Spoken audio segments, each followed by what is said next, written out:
Jill Evans is? Yeah. No, you won't keep that figure long, will she? Not if she's them, she won't. Well, not just for me. Carol's sharing. I should think so as well. 4 buttered tea cakes, they're death to young love, these things. Oh, don't talk about young love to me. Why, you're not suffering from it, are you? Well, indirectly I am. Suppose you've heard about our Brian losing his job. Oh, yeah, it's rotten luck, that. Yeah, it is when you think that Gail's expecting a baby and they've only been at house 5 minutes. They'll manage. I don't see how. Tell you what, it must be lovely being a toddler. Except, of course, that she's got it all to go through. Well, get away. She'll be going to the moon for her holidays, that one. Do you want to bet? When she's grown up and she's got married, it'll be just as bad as it is today. Do you mind? First thing in the morning? Maybe it's for hurry. Oh, yes, I'm sorry, love. Right. There we are. Yeah, that's right. Oh, yes, bang on. Thanks a lot. Tell her I'm coming, love. Yeah,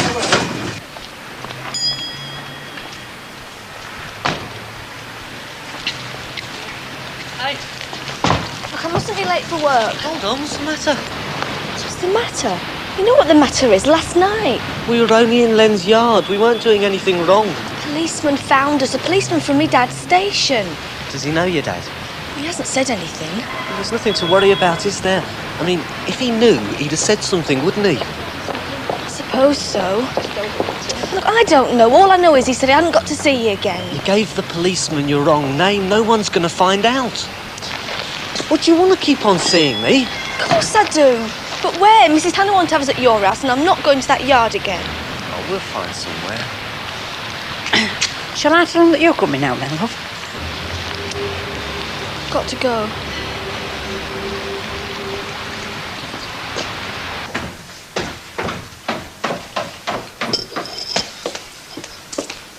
Do you know what time it is? Yeah, 10:30. Where were you going? I'm not going anywhere. It's where you're going that worries me. Where have I got to go? The job centre, for one thing. There's no hurry for that. Yes, there is. You've got to get there early before someone else gets the jobs. Look, you get there at 9 o'clock. The job's coming at 10, so what's the odds? Hey, and anyway, what jobs? What jobs are you talking about? That's not the point. You know what I'm talking about. When you lose your job, you've still got to get up at the same time, do all the things you do when you're working. All right. Look, give me an engine to fix and I'll fix it. Oh, I'm sorry. Oh, hey, love, when did that come? This morning. It's a red one. Can we manage it? Aye, just about. Hey, listen. You know that money I'm to you, lend? Is that 200 quid? Hey, why don't we take it? I thought we could manage for a week or two. For a week or two, yeah. I don't want to, Brian. It's not like borrowing it for a deposit. Why not, love? It's for living off. Look, it's not as if we're going to blow on something daft. I don't want to. Not till we're desperate. Like next week. All right, next week, but not before. What do you want to eat? Nothing, I've told you. Well, that's not going to do anybody any good. You're used to a big breakfast. You can't just suddenly go down to nothing. Yes, I can. Look, we said we've got to economise in everything we can, didn't we? Well, didn't we? I didn't mean... Food and drink, love, is the most expensive item on the budget. And you said that yourself. Look, it's not going to do us any harm to pull his belts up for a bit, is it? You'll have a job there, won't you?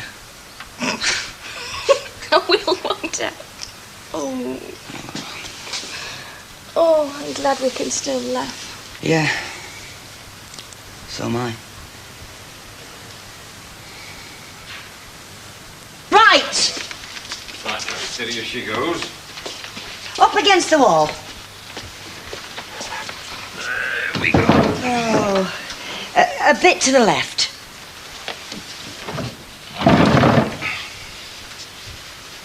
Half an inch back. Uh-huh. How's that suit you? Well, it'll do, I suppose. Oh, isn't it marvellous? The outpourings of gratitude. Oh, thank you very much. Would you like a cup of tea? Well, I was going for something a bit stronger, so if you're in the Rovers later... Yes, I'll make sure I don't come in. Oh, and a Merry Christmas to you and all. See you. You're lashing out a bit, aren't you? Oh, what's money, what's money? Precisely, yeah. What do you think of the lad and his latest touch of the Errol Flynn's? What latest touch of the Errol Flynn's? Oh, hasn't he told you? I think somebody should. He wants reining in, you know, before he becomes a real cropper. What's he been up to now? Oh, it's all right, he's still alive.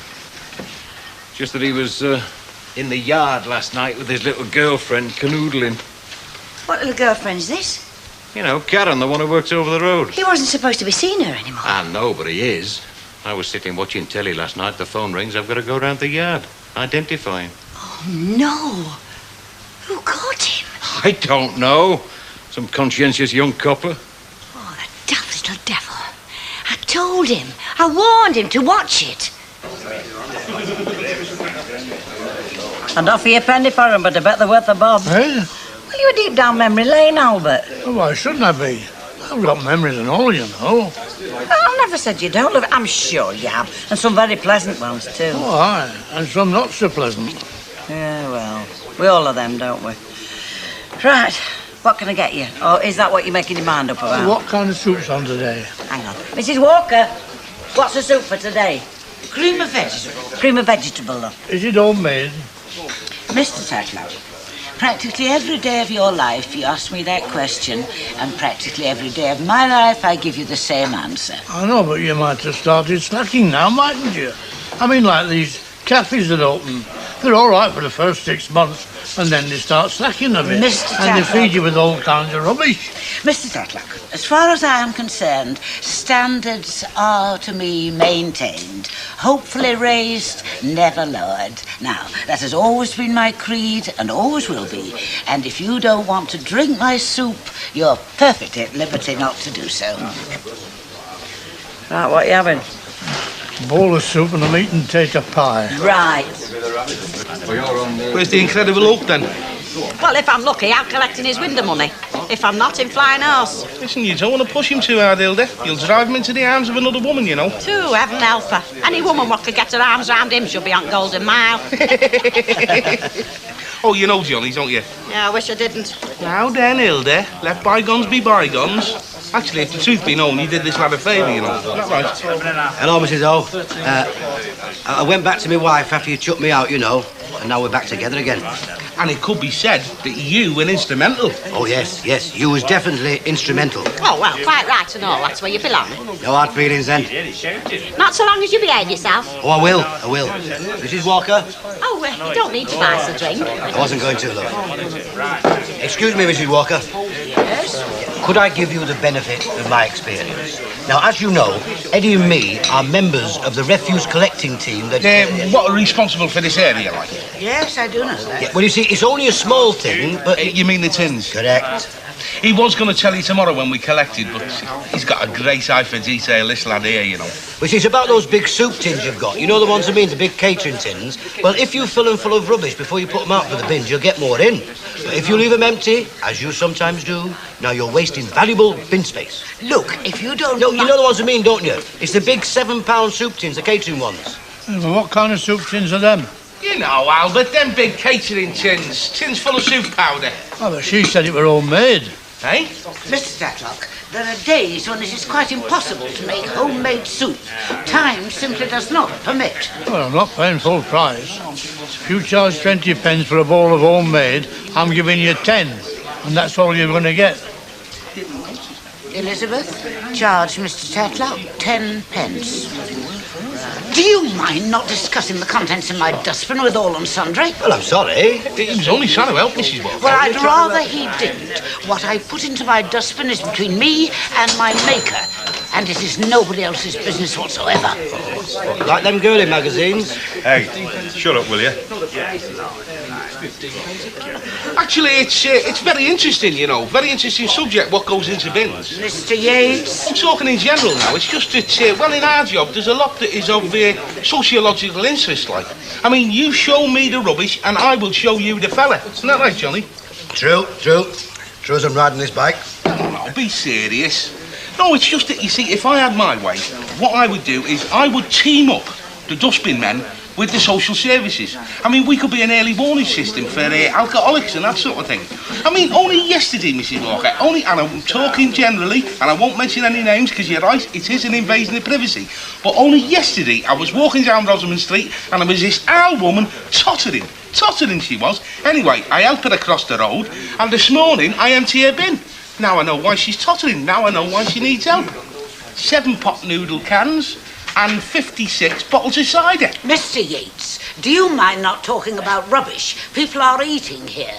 Oh, right you are, Mr. Walker. I just thought you'd be interested, being a student of human behaviour, like, you know. I don't dig so deeply, Mr. Yates. I suppose it was Fairclough has told you. Never you mind, and don't call him Fairclough. He is your boss, and don't you forget it. Mr. Fairclough to you. Is there any more tea? No, think yourself lucky to have got what you have. What are you trying to do? Starve me to Don't death? be so damn cheeky. How come that policeman didn't recognise her? I'd never seen her before. No, I meant by name. There can't be that many Karen Oldfields. Yeah, well, she never gave her right name, did she? She said her name was Smith. Oh, charming. We did nothing wrong. No, you went out with her when you'd been told not to. God knows he warned you long enough and loud enough. I don't want any more big rows. And it's not only going to be trouble for you, you know. He knows who sold you that booze. And he could make a lot of aggro for Alf if he'd half a mind to. Oh, that's all in the past. Not to him, it's not. It's not stopping me seeing her, Gran. I love her and she loves me. Oh, Martin, get to work.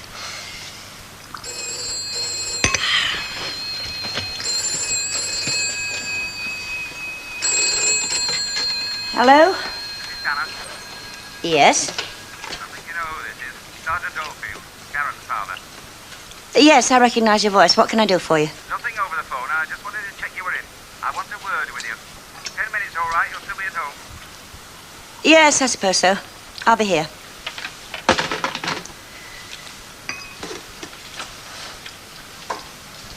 Martin, do as you're told and get to work. Expecting a fancy fellow, are you? Out! It's all right for you, isn't it? Out!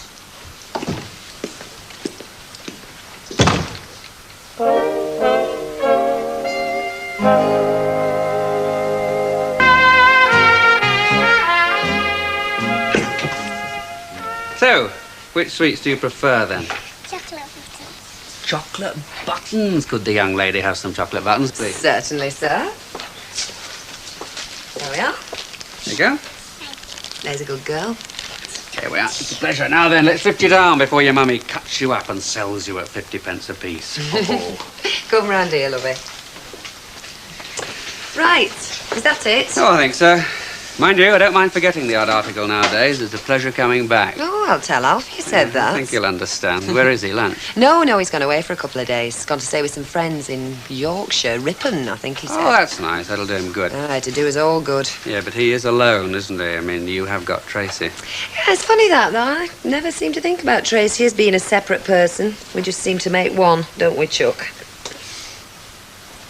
Hey, I wonder what would have happened if you and me had made a go of it. And don't worry, I'm not going to start anything. You've no need to get frightened. Oh, well, strangely enough, I'm not frightened. If any other woman had said that, I'd probably run a mile, but not you. I'm not sure I like that. Well, you should. It means I'm easy with you, not embarrassed by you. Don't feel I'm walking on eggshells all the time. Perhaps you'd prefer it if I did. Probably. No, I wouldn't. No, I think it's very nice to have done the things that we did and still be friends. I think it's very civilised. Oh, I like to think so. Yes, it is, isn't it? It's civilised. Too damned civilised. Yes.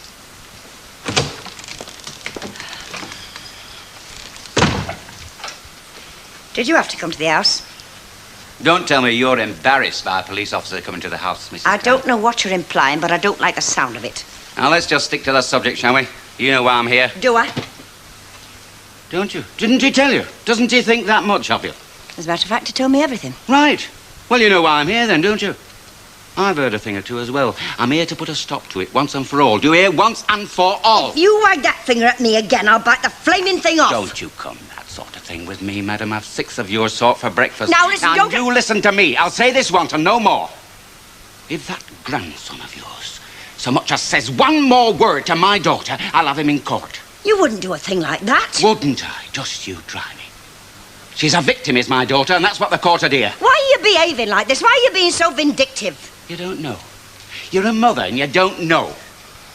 We brought up our Karen to be a decent, God-fearing girl. She was honest, she did as she were told, she respected her mother and father, and now look at her. Coming home in the middle of the night, drunk, lying to police officers, disobeying her parents. All right, I see your point. Well, now I've heard your story, you listen to mine. Sit down.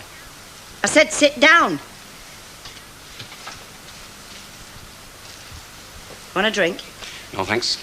We're not underage, you know. No, thank you. Oh, well, I'm flaming well having one then. Look, there's still the mortgage to pay and the HP and that electricity bill. And in case you've forgotten, Christmas is coming. Yeah. There's going to be a lot of people who won't be having Christmas this year. Well, I want it, Brian. It's an important one for us. So why don't we borrow that money, love? Look, we could buy everything we wanted, because prices are only going to go up. No, I don't want it. So what do you want? Look, you want Christmas, but you won't take my mum's money. What do you expect me to do, love? It doesn't grow on trees, you know.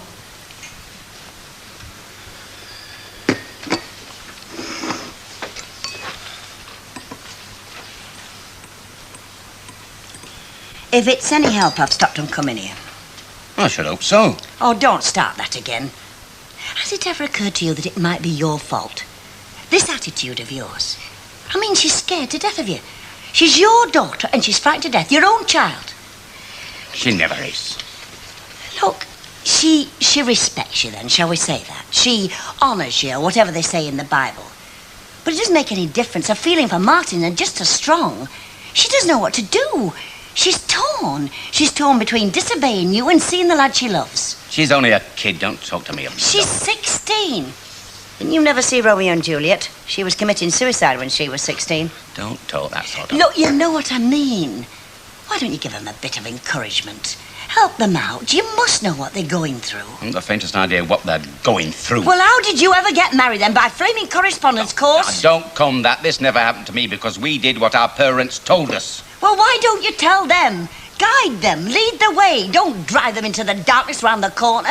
Look, whatever you say, they love each other and this could end up in marriage. I'm sorry. Oh, come on. Give him a chance. He's a good lad. Aye.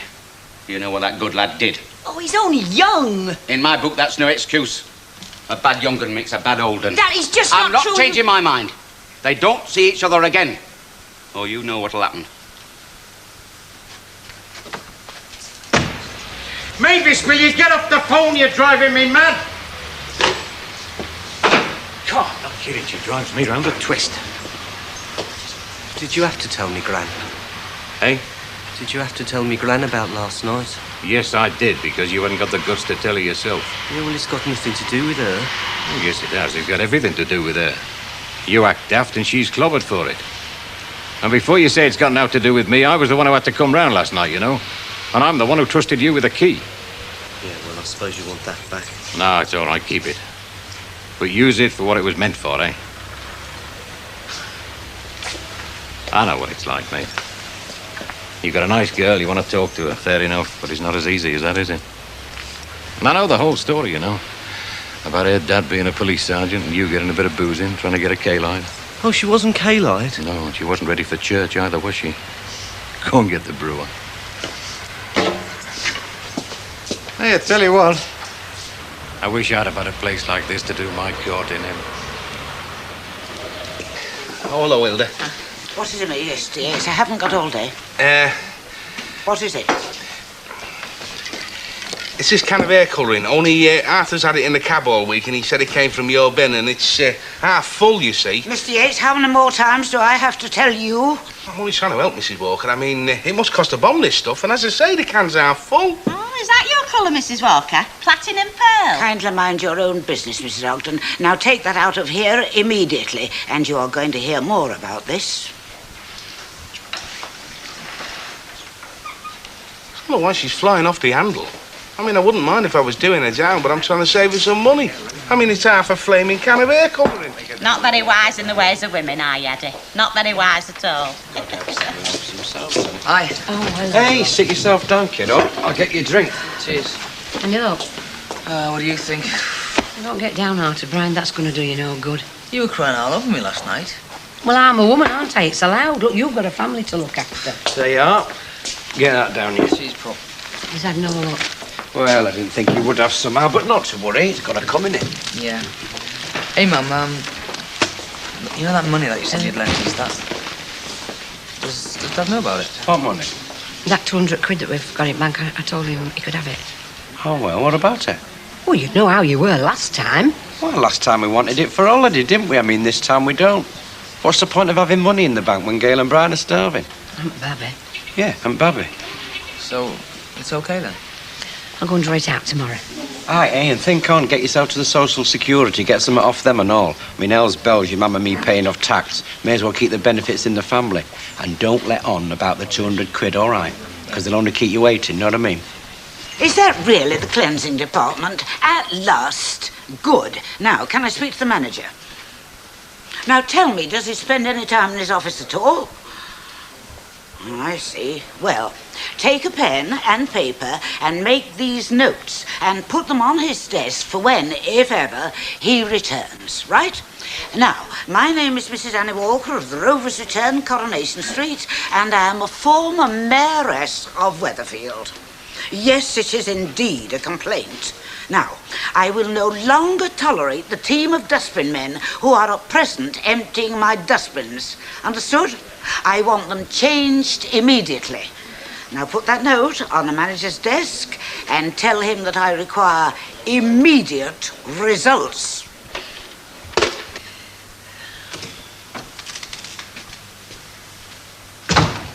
Well, sit down. I want to talk to you.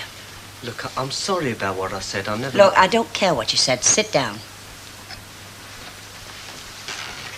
We had a visitor today. Police Sergeant Oldfield. What did he want? That's what I want to tell you.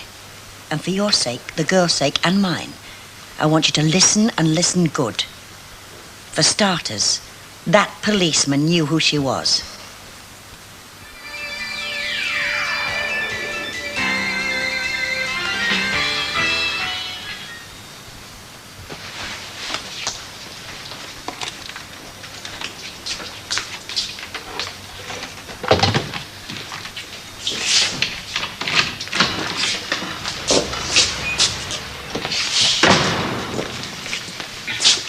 Where have you been? I've been at Rovers with Mum and Dad. You didn't ask me, did you? Did you want to come? Too late now, isn't it? No, we can go back. There's a bus at 1:15. No, I can't be bothered. Have you had your tea? Yes, yeah. That's something to eat at Mum's. Nothing left. Listen. I'm going to borrow that 200 quid. No! I said no, Brian.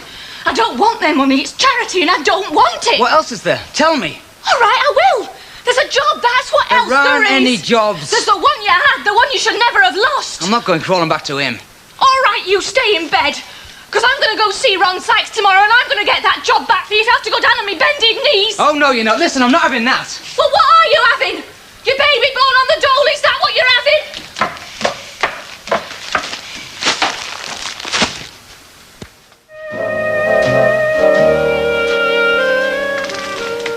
Morning. Just off to work. I see your tea time. Hey, what about your breakfast? Oh, I don't fancy any. Never mind, you don't fancy any. Just sit down here.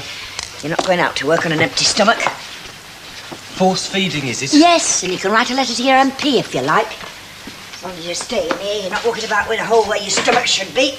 Yeah, well, I don't know that I will be here at all much longer. Oh, you've had a better offer, have you? I might be going back to Birmingham. Oh, well, in that case, you'll need a proper breakfast if you're travelling that far. I mean it. Look, this wouldn't have anything to do with Karen, would it? And her father saying you can't see her again. Because if it is, you'll have to be sensible and serious about it. Chalk it up to experience and carry on. Why should I, Gran? Why should I be so sensible about everything when nobody else is?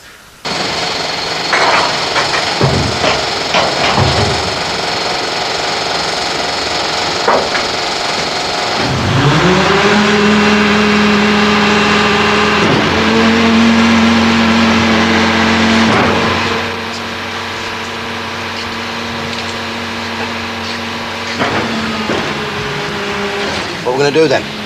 Well, you tell me. Well, Arthur said to ask the lady if she changed her mind. Annie Walker, change your mind? Well, go on then. I'll stand behind you. Oh, thanks a lot.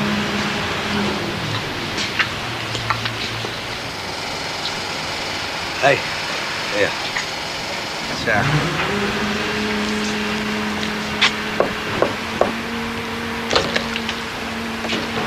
Morning, Mr. Walker. Morning, Mrs. Walker. We've come to empty the bins. Is that all right then, is it? No, I'm afraid it isn't. Ah. And I'm sorry if you're denied the opportunity of investigating what's in them. Yeah, now look, Mrs. Walker, now what we said yesterday, we wasn't trying to be nasty or out like that. No, I mean, you can't help noticing what you're shifting, especially when you know who it belongs to. I have rung the cleansing department and made a complaint. Right. Yes, we heard about that. And I don't intend to go back on a word of what I said. I insist on having a different crew to empty these bins, and I must ask you not to touch them. Fair enough. OK, Mr. Walker, you're the boss. I am the right pair, Mr. Yates. Mind you close the gate when you go out. You can't say we didn't try. Oh, come on, big fella. If he wants to keep it, let her keep it. Got a light. Now then, what do we say? 190, that's 2, 3, 4, 5 pounds. Thank you very much.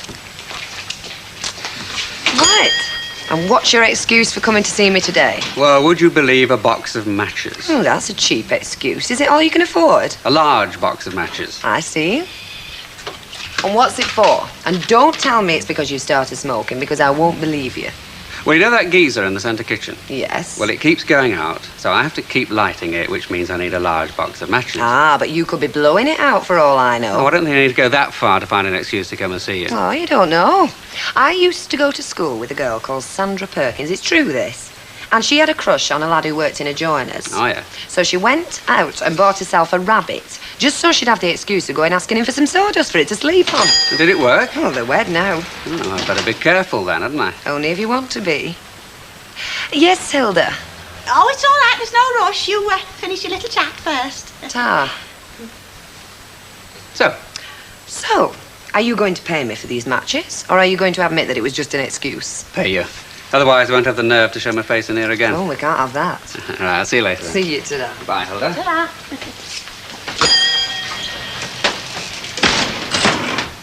Are you and him like seeing one another again then? Only when the geezer's out. You are? Oh, you mean Alf? Oh, nout. Nothing at all. No. Is that the midday one? Yeah, I just got it from the newsagents. Can I have a look? What's the matter? Don't you believe me? Or don't you think I can read? Just to make sure. It's great, innit? New house, new baby. Having to borrow money from your mum and dad. Don't have to borrow off your mum and dad. No, of course we don't. So we just don't pay the electricity bill and let them switch us off. Well, I mean, it doesn't matter, does it? Because we can't afford to pay the mortgage either. So we won't be in the flaming house when they do. There's one here for a storeman. I'm a mechanic. Yeah, but if we're desperate... I'm a mechanic, not a storeman. All right. I mean, we had to have a new house, didn't we? Never mind what it costs. Has Ron Sykes got anyone to take your place yet? Why? Well, you could go see him, see if he'll take you back. You don't sack somebody, then take them back, love, just because they say please. Well, I could... What? Nothing. Don't start that again about you going wrong there. I told you about that yesterday. But what have we got to lose? I don't care, love. I'm not having you crawling to him. I've had my silly mother there already. I'm not having you there as well. Where are you going? Going out. Oh, Brian. I'm not going to let myself a fresh job stuck in here, love. Well, what about your dinner? I don't want any dinner. I'm going out. Out to find a job. I'm going to walk around every flaming garage until I do.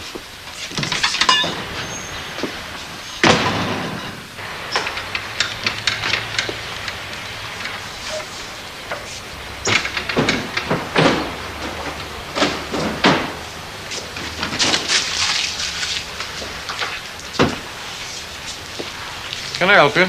A young lad work here, Mountain Summit. Chivesky, yeah. I'd like a word with him. Well, 2 minutes ago you could have done. He's just gone out for his dinner hour. No idea where he'd be. Sorry, I'm the faintest. It'll keep. Who shall I say is looking for him? Oldfield. He knows who I am. Ah, now, wait a minute. You're, Karen's dad, aren't you? Yeah. This is your yard, is it? Where he brought her? That's right, the things they get up to. Didn't amuse me, I'm afraid. Look, I know it's no business of mine, really, but he's not a bad lad, you know, isn't Martin? Is he not? No, well, when you work with a lad like that, you sort of get to know him, don't you? And he's okay as Martin. Yeah. Well, that's two of you who think so, any road. Hey? Had his grandmother going on about him yesterday. Folks have got elected to council with less support than he's got. You're a policeman, aren't you? Yeah. All those yobbos you have to deal with. Aren't you in danger of thinking that all young fellas are the same? I dare say that may be true. If you're as thick as two short planks and can't see past your helmet. Point taken. All right, then I'll tell him that you are looking for him. I'd be obliged. Let you get back to your work then.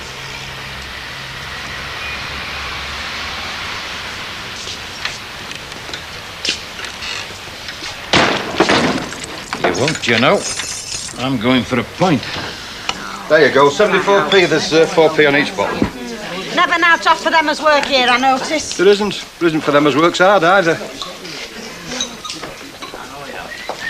I've got me half hour off from my shopping this afternoon, so I thought I'd get that money out at the bank then. Yeah, all right, you do that, my sweet. Hey, Bert, you do agree with me, don't you, that we'll lend him this 200, love? Yeah, I've said so, haven't I? Yeah, well, you might change your mind, knowing you. No, love. Well, we've got some money, they're welcome to it. As long as they need it. So, tell you what, we're lucky day down at you, love. Why? Want it raining? No. No, but it just shows, though, doesn't it? You don't know what's round the corner. What? Well, they go buying this house and now look. Well, you would push them into it, wouldn't you?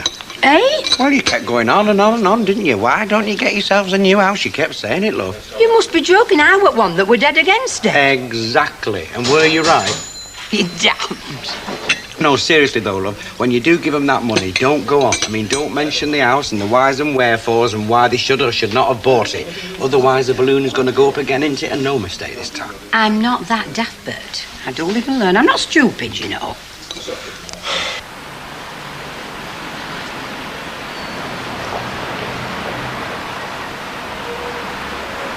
Karen?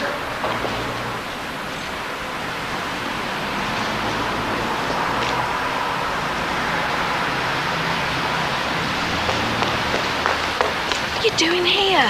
I'm waiting for you, aren't I? Come on, I want to talk to you. Look, Martin, it's no good. You know what my Yeah, dad I know. said. I know. It's just that I'm thinking of going back to Birmingham, Carol, and I just wanted to say to her, Why? Not because of me. because I can't see you anymore, yeah? Martin. It's just that, what with you working at Baldwin's and me living at number 11, I'm bound to keep bumping into you. And I just couldn't stand it. Martin, it's me dad. Kill us.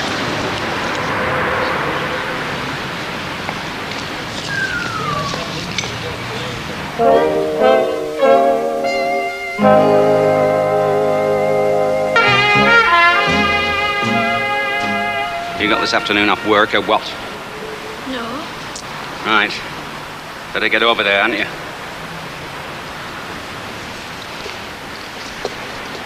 Now, lad. It's about time you and me got this thing sorted out once and for all, don't you think?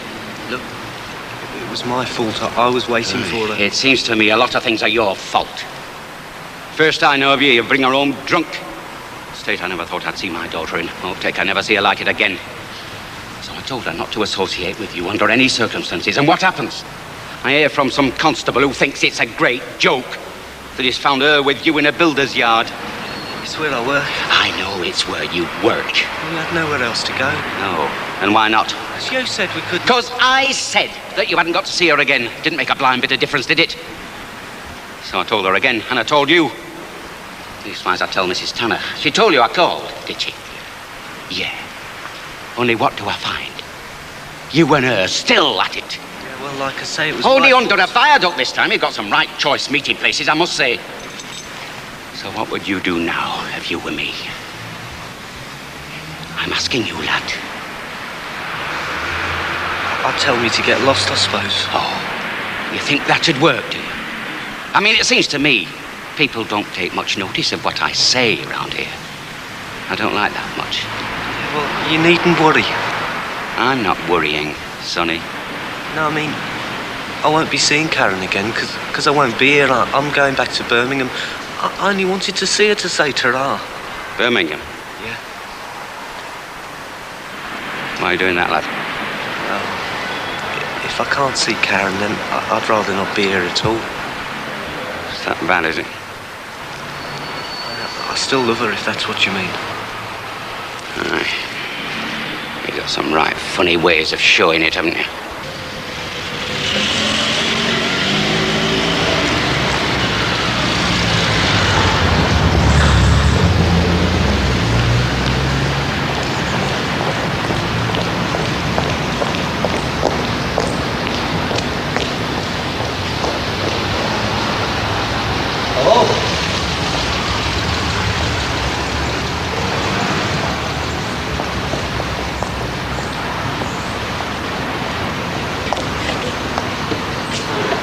Can I help you? Well, it's about... Brian Tilsley's missus, isn't it? Yeah. I thought I recognised it. Just hang on a minute while I get this clip on. Then I know where I am. Yeah? It shan't be long.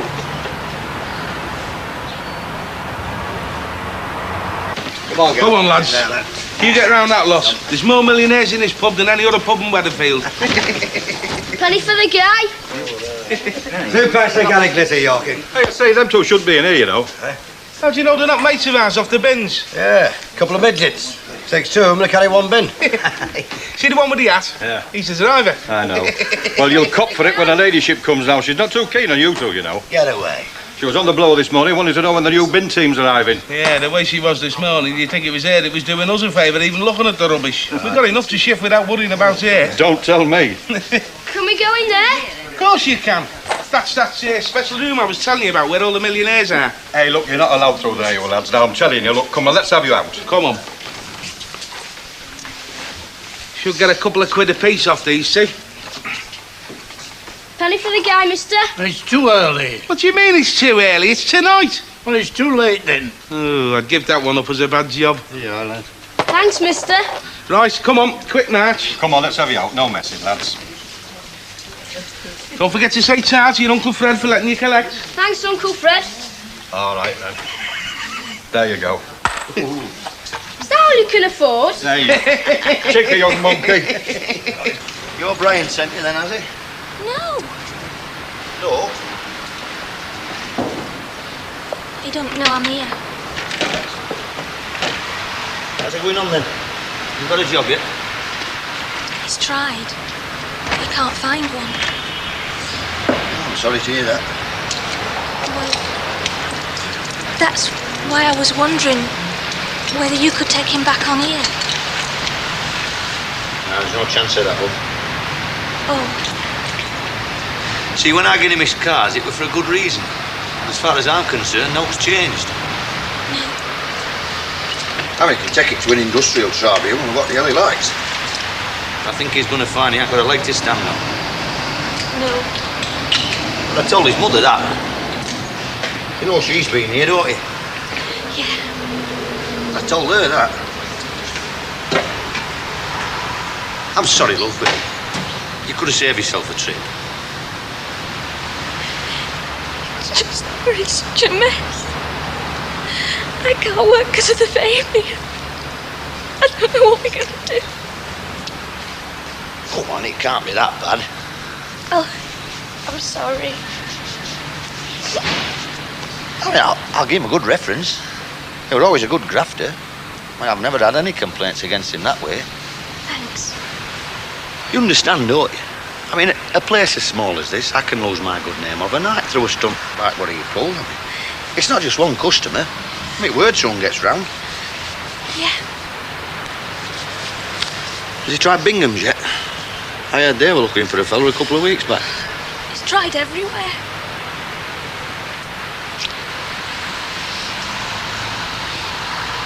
When's Babby due then? 6 weeks. Well, you want a lad or a lass?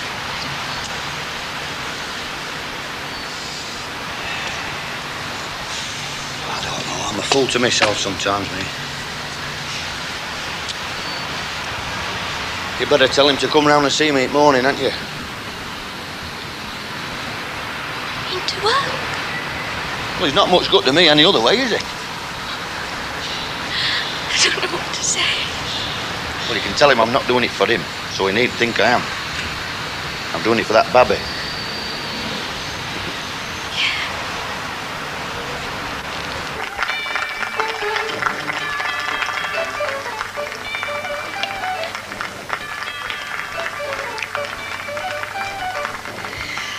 Will you be going out tonight? Yeah. Well, don't forget to take a key, will you? I might pop over to the Rovers. Okay. Oh, that'll be for me. Eh? Be my new girlfriend. You what? Yeah, and I won't be going back to Birmingham now either. No point, really. Oh, I'm very glad to hear it. Shall I bring her in? Why not? Might be all of a week before she's just a fond memory.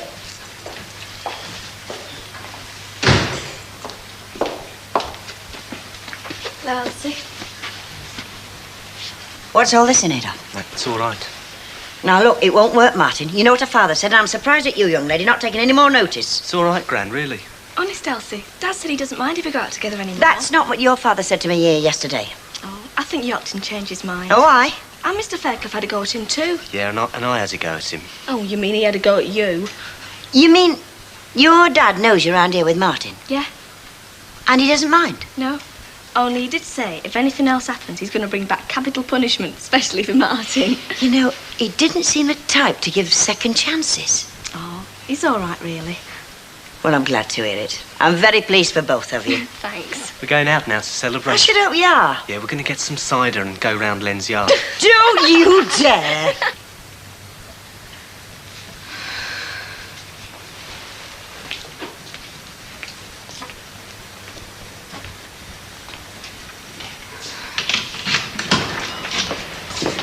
Oh, where have you been? Hiya. I've been worried about you. Ah, I forgot the time, love. You've been looking all this time. Yeah, for what good it's been, I might as well have stayed in bed. Look, I've got your tea ready and everything, but I've got something to tell you first. I know you said I shouldn't, but I went to see Ron Sykes today. You went? He said he can have your job back. You can have your job back. He wants you to go in tomorrow morning. How can I go back there now, love? Well, why not? What after you've been there? My mum's been there. I mean, what am I supposed to be? Sending all these women to get my job back for me? You didn't send me. It's the same difference. He said it was for the baby. Oh, did he?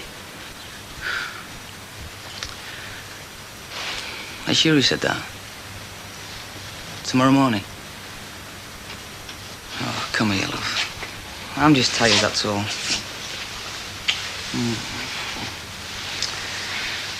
You will go, won't you? Of course I will. You try and stop me. Oh, Fred, come on. One of us got to slim. Oh, God. Hey, he never mentioned anything to me about going back to Birmingham. Oh, well, you know what they're like at that age. Anything to impress. So it's all lovey-dovey again, isn't it? Aye, until one of them does something daft or Sergeant Oldfield sticks his number 12s in somewhere. Hey. Oh, come on, Len. Didn't enough there to wet a sparrow's head. Yeah, you better put some more in, haven't you? When I finish. Hey, There we are.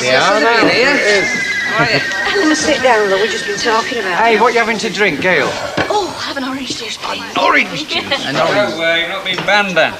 Hey? It's not banned here. According to Fred, you've been letting out one or two of Annie Walker's secrets. Oh, there. Yeah, like everything that comes out of this place comes out of a tin.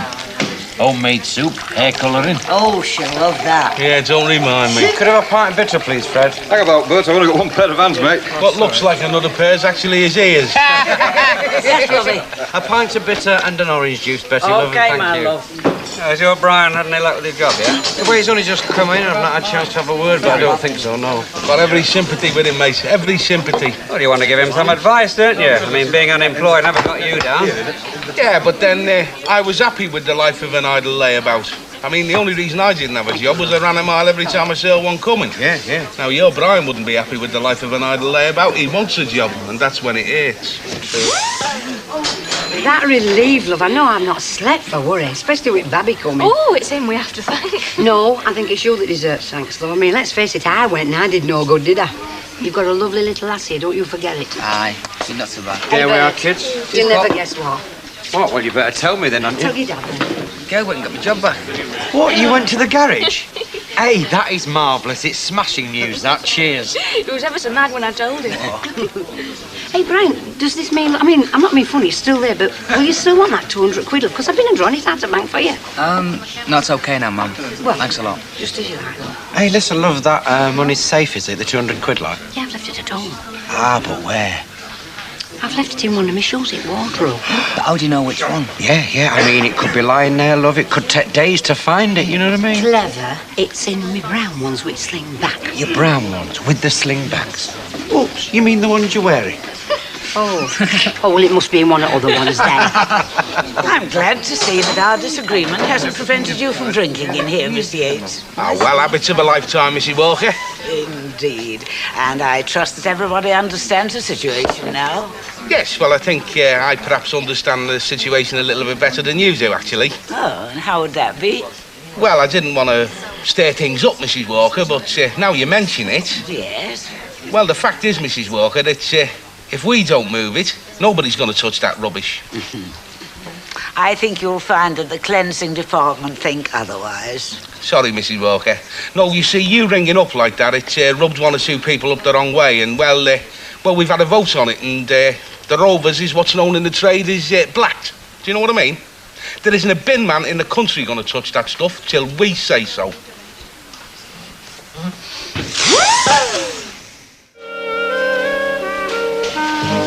It's black, that squib.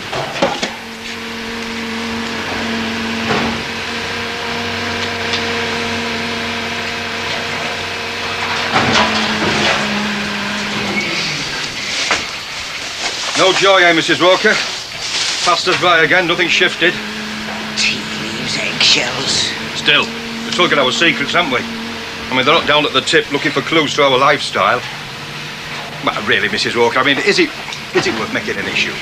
If it be the price of defending one's privacy, yes.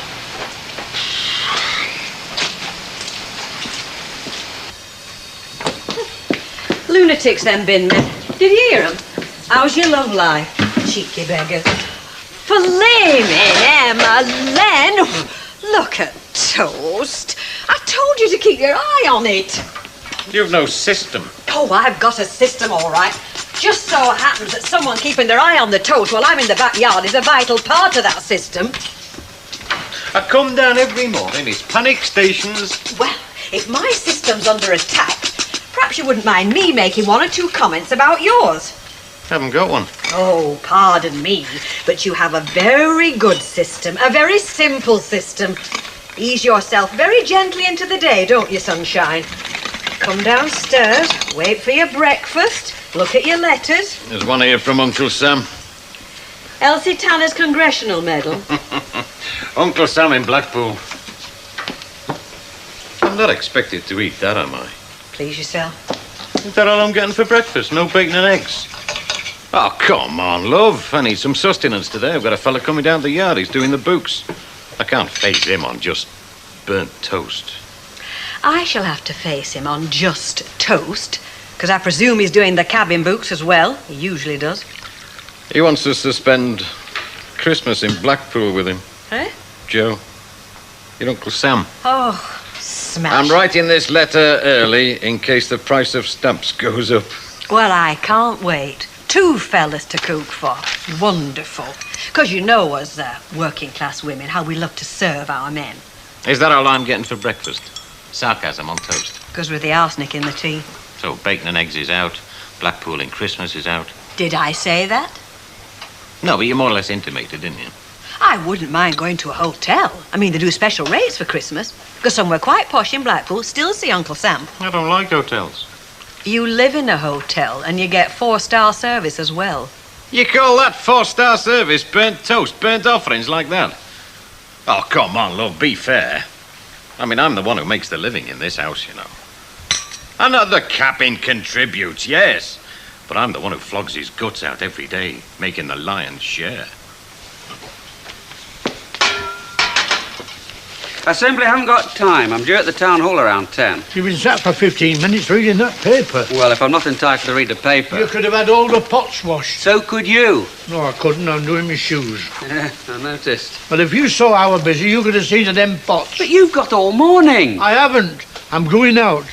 That'll mean pots will be here and... Yeah, well, they certainly won't walk away. The one thing I can't abide is mucky plates being left. Yeah, but it's not the pots, though, is it? Of course it's the pots. Otherwise they'll only get a lick and a promise. It all started last night, didn't it? All that argy-bargy over me having the last chocolate digestive. The last 3, you mean? Yes, but it's not the chocolate digestives, though, is it? It's Remembrance Day. Oh, you remember them pots, that's now, all. come on, admit it. You watched it all on television and you wished you were there. I can do my remembering without all that trouble. You wish you'd been on that parade with your mate. What's his name? Monty Shawcross. Yes, you wish you'd been there, didn't you? Berry, on that bus, Wellington Barracks, all your old mates, Lancashire Fusiliers. Well, you should have been there, Uncle Albert. Because it isn't meaningless, and people haven't forgotten. And they do care what you and Monty and all the others did. I mean, the names on that war memorial, with all the bird muck and the traffic, you can still stand there and read them and find tears in your eyes. Oh, well, actually, a old tale after. You'll be visiting Monty today, I suppose. Well, I'm going down to the post office and I pass Inkerman Street on my way. Anyway, your shoes look very smart. Well, I shall do my remembering tomorrow. The real anniversary, the 11th. Hey, and you've left lid off boot polish. Well, as I said when I rang before, my name is Anne Walker of the Rover's Return, and I am a former mayoress of Weatherfield. Have you got all that? Good. Well, I rang earlier to complain that certain of your bin men were being offensive about the contents of my dustbin. Oh, no. No, I'm afraid that is out of the question. Could I speak to the head of the department? Not available. Town clerk? The chief executive. I have met him socially. In Brighton, at a conference. Good morning. They suggest that I apologise. Well, if a person with your influence can't shift them. Cowering behind their dog's bodies in Brighton at conferences. About labour relations, I bet. Yes, well, I'll be in conference next time they send their rate bill. Have you got a knife? No, it's not to cut anybody's throat, it's just for slicing lemons. Oh, hey. By heck, that stuff's starting to stink. Wonder if we could spray it with something. Could put pegs on us noses. Oh, Mrs. Alden, do try to be constructive. No, they could be like candles in the blackout pegs, couldn't they? You know, with that pong, corner the market in pegs, you could make a killing. If you don't mind. I'll bet folks is wishing they never got rid of their gas masks. Good job I got rid of mine. It was like Mickey Mouse. It had this nose that flapped when you breathe. Yeah. Oh, please, ladies. Sorry, Mrs. Walker. Well, really, if all you can do is make jokes, I am tempted to use an expression I have not used since I was a girl, which is, go suck a lemon. Because I am very upset. Now, I can understand Mrs. Ogden belabouring the humorous side. Doing what, Mrs. Walker? Seeing funny side. I don't think that stinks funny. Could kill your geraniums. I don't know about my geraniums, but my catmin's looking a bit sick. I said to Stan, have you been leaving that outside door open? Mrs. Ogden, do you mind? You are setting my teeth on edge. And when I considered that all this was caused by your lodger... Oh, no, now, come on. Now, it's not Eddie, is it? It's the gang. I mean, Eddie has to go with the gang. A sad comment on our society. Even Yates, you know. The thinking man's Sean Connery, sucked into the mass mentality. Only my Stan holding out, doing his windows, pushing his little cart. Hey, now you could see him as symbolic. He's Sim Summit, certainly, Hilda. No, he'd shift your rubbish for you, no messing. Couple of trips to the dump with his cart and you've cracked it. He's not got the gumption. No, Bet. Credit where credit is due. I have always felt that if Mr. Ogden's true metal were shown, it would have the ring of true steel. Yeah, well, he did for that firebell that time, didn't he? He'd see it as a crusade, wouldn't he, Mrs. Ogden? Every time, Mrs. Walker. Of course, mind you, there'd have to be a few quid in it for him and all. 19 makes 3, 4, £5. Thanks, love. Have you found anything yet, love? What can I do for you? Well, you can send a few of these customers down our road for a start. Well, it's only bits and bats, you know. Ah, it's not to be frowned on, though, is it? Anyway, what do you want? A bit or a bat? Hey, steady on. No, I want some sticky labels, if you got some. Right, well, we'll see you again next quarter, I suppose, if not before. I look forward to it, Miss Riley. Good morning. Bye-bye. Hey, has he okayed the accounts? Oh, yes, our books are no trouble, he says. Compared to the yard, our books are a model of what they should be.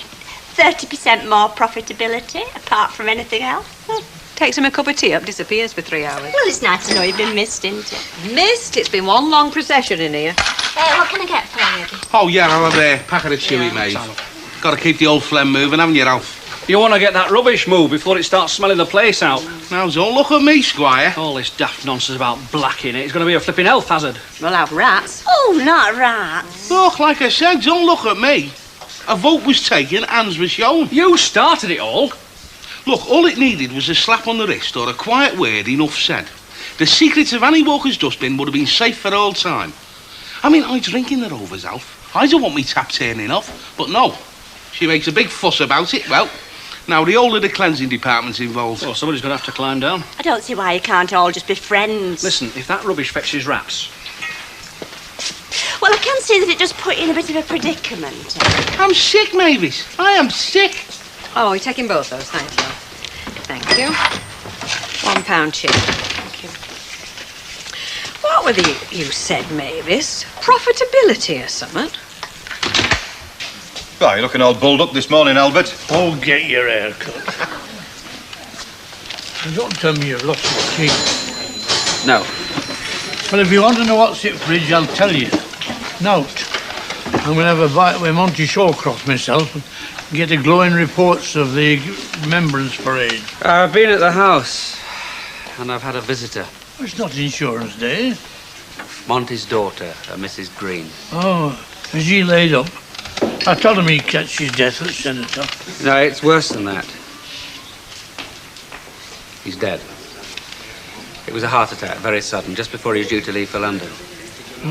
Were it in bus? No, it wasn't on Well, the bus. where? At home.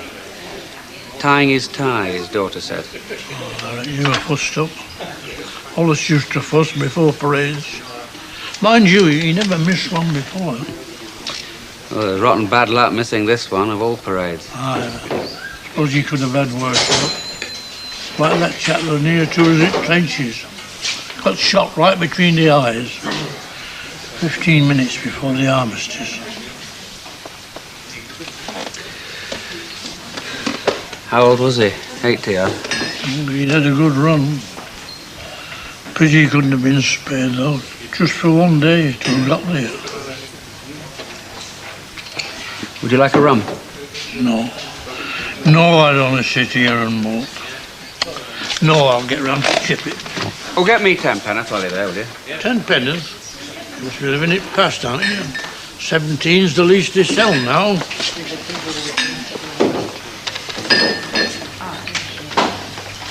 So, you agree to dispose of the rubbish, and I agree to pay you £2. £2? We said 3. Well, it'll take less than half an hour. Half an hour, Mrs. Walker. It's only 10 minutes to the nearest cut. That's where it'll end up. It'll be dumped on the tip as per contract. I still think £3 is too steep. I've no licence. It'll muck me cart up. Yeah, and then there's his shoe leather and washing his clothes. And if you keep that stuff another week, you'll into skip. That'll cost you. All right, £3. Mrs. Walker, it'll go over the nearest wall. I'll stake my wages on it. If you open your trap again, I'll show it down the flipping gob. Right, up at Yates, you and your mates. You lot? Come on, let's be having you. Just a moment, Fred. Now, don't let us be vindictive. Mr. Yates and his friends thought they had a monopoly. They tried to strangle my freedom of action, but I have broken their stranglehold. I have arranged for Mr. Ogden to dispose of my rubbish, so the monopoly is no more. And as far as I'm concerned, the matter is closed. If they're in a fit state to be served, serve them. Mr. Ogden, is she talking about our Stanley? Who else? Well, I'll tell you what, kid. If our Stanley's thinking of scabbing, he's got me lent on. And quick.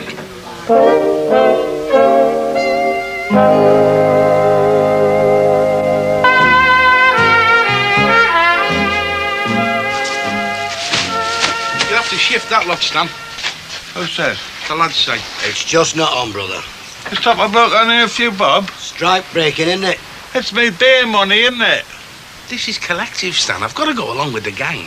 But I've taken £3. Well, you'll have to give it back, won't you? I'll tell you, if you shift that rubbish, your own bins could be blacked. You know that? You'd have the lot out. Rubbish, 3 foot high in the streets. Not only that, you could lose work over it. Trade unionist wives could be instructed that you were out of order when it came to the windows. Yeah, I'd flaming damn me as Well, this. if you think you've got the muscle, Stanley. Listen, Stan, can't you see? You're being used. You mean I've got to unload this lot? Would be smart. Well, give us left, please. Blacklegging, would that be? Eh? Try to help Stan, but I daren't, daren't lift a finger. Come on, big fella. He knows the score. Squib, you pick it. Come on. Pick it? He couldn't pick his flaming nose. We want Maggie Thatcher here, I'll tell you. Would Mrs. Walker do? Oh, ha, ha, very funny.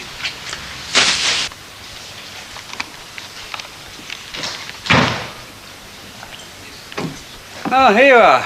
I've been waiting in the Rovers, thinking the chips would never come. I'm down there. I'm keeping them warm. Salted, are they? Vinegared? Of course they are. Oh, little wooden spoons as well. Hey, that's Monty. Technique trenches, 60-odd years since. Yeah. I suppose friendships made then weren't easily ended. Oh, you could lose touch. Yeah, but the comradeship, well, is endured the right word? Well, if you mean lasted longer than shoe leather, it would. But it won't survive me, will it? No, I don't suppose so. No, not with a few hours left now. Years tick by, don't they? For all of us, nothing much we can do. There's something I'd like to do. Pay tribute, you mean? I'd like to go to London and lay a wreath on Cenotaph, for comradeship. Just like Monty wanted to do. Do you get me, Meaden? Yes, I do. Well, I'll do it. I'll go tomorrow. That's the 11th. That's the right day. 62 years since it ended. What, do you think you're up to it? Well, I'll wrap up. Yeah, but can you afford it? I mean, the train fare and the wreath. I'll find it. Well, it'll cost you 50-odd quid easily. Well, I'll sell this then. No. No, you mustn't do that. I can give you the money. I don't want it given. I'll lend it to you. And I don't want it lent. All right, well, I'll buy the medal then. Well, it won't seem like selling. Well, what does that matter? I mean, the important thing is financing this trip, surely. The important thing is to get it right. Pay your last respects in a proper fashion. That medal were as much Monty's as it were mine. His name could have come out the hat. So I'll use it to do what he wanted to, in his name. Well, your mind's made up. It is. I've rung a dealer and he's coming round after tea. There's Alf to see you, Mrs. Walker. Hello, Alf. Fry some lemons, Fred. And if Bert's making a cup of tea, could you bring one through? Hello. What can I do for you, Alf? Well, it's about this rubbish, Annie. Yes, I thought it might be. I knew you'd be concerned about the rubbish. Come into the living room. Well, I'll be straight with you. I'm more than concerned. I'm very worried. I mean, a lot of that stuff out there is waste food. You're right, Alf. It was waste food. And waste food brings vermin. I mean, not to put too fine a point on it, brings rats. And if you've got rats, Annie, we've all got them. You're right. I mean, we could have rats if the council had done anything about it. Well, as I understand it, all you have to do is apologise. You see, I don't know what I have to apologise for. Well, apart from the rights and wrongs of it, I think you should apologise. I mean, it could affect my business. I can see that, Alf. But an apology is out of the question. Well, I don't think you're showing much consideration for other folk. Well, instead, I have made an arrangement. Mr. Ogden is going to dispose of my rubbish, and I'm thinking of giving him a contract. Well, he's not shifted it yet. Well, he promised he would. It's still all out there. Oh, well. Gave him the money at lunchtime, and he gave me his word. Well, he had it loaded, Mrs. Walker, but they stood guard on gate. They wouldn't let him out at yard. Oh, this is ridiculous. It's more than ridiculous. It's beyond all sense. Look, if you'll take my advice, Annie, you'll climb down off your high horse because when it comes to things that brings rats, it's no laughing matter. I mean, I'm sorry to be blunt about it, but...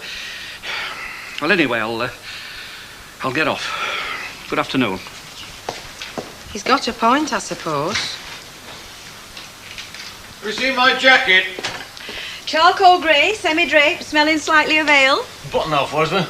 There usually is. I thought perhaps you were going to give it a bit of a sponge and press, like. Oh, yes. I'm playing fond little wifey. I'm going to wait on my great lord and master hand and foot. Give it a rest. I'll give it a rest when you start them pots. Look, just give us me jacket, all right? Just get a dishcloth and get started. I've got this darts match on tonight. I'm in the knockout. I should be on the hockey in about 45 minutes. Well, go in your shirt sleeves. What are you being like this for? You've done the dishes every other day. It'll only take you 10 minutes. I'll do them tomorrow. I've got this darts match on tonight. I've heard that tale before. I usually break half of them anyway. That's just an excuse. You're perfectly capable. What's all this women's lib stuff for? I mean, you were at it all the way through tea. Len, it isn't women's lib. It's fair play, equal divisions of labour. Labour? What the hell do you know about labour? Are you up and down ladders all day? Look, it's not just a matter of money. It was this morning. All right, yeah, so the cabin's doing well. Bully for you. Come in the Rovers tonight and I'll buy you a pint. Meanwhile, the pots just pile up, do they? What the hell don't you buy yourself one of those dishwashers with all that profit you keep bragging about? Go on, get out my side. Well, hold it for me. Thank you. Leg in bed. I'm too soft. Now, you've got all these lovely feminine attributes. Don't throw them away. I haven't got any hairs on my collar, have I? There's no hairs on your collar, and there's no flies on you either.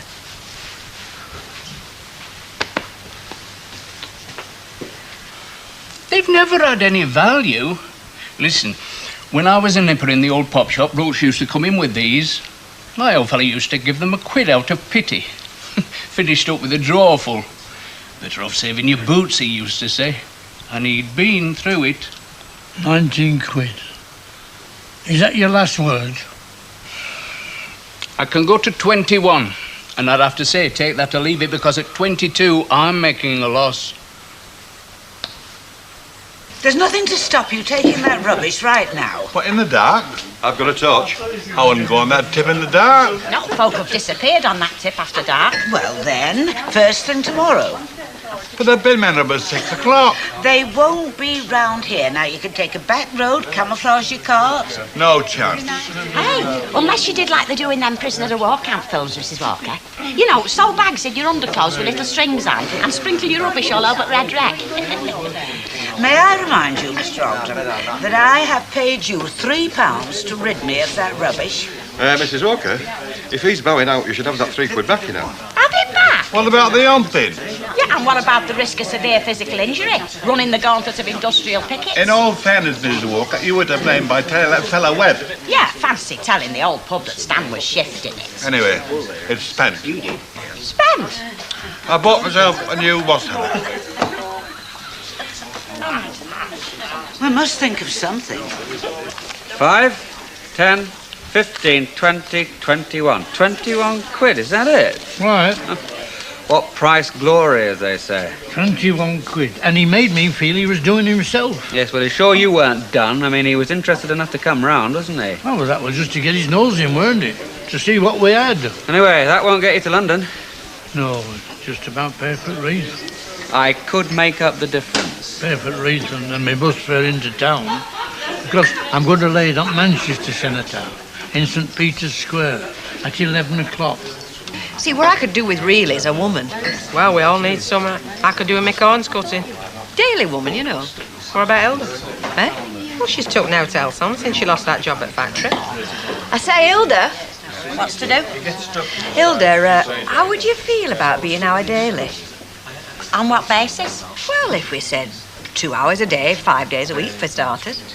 Well, I charge £1.50, you know. That's all right. Oh, well, I'll have a word with Stan and I'll come round and see you tomorrow, all right? Right. Comes pricey, don't she, Hilda? Won't cost me a penny. How come? Well, she'll be doing Len's share of the housework, so her wages will come out of his pocket. Does he know he's paying? Does he even know she's being taken on? Does he, heckers like? Best of luck, kiddo.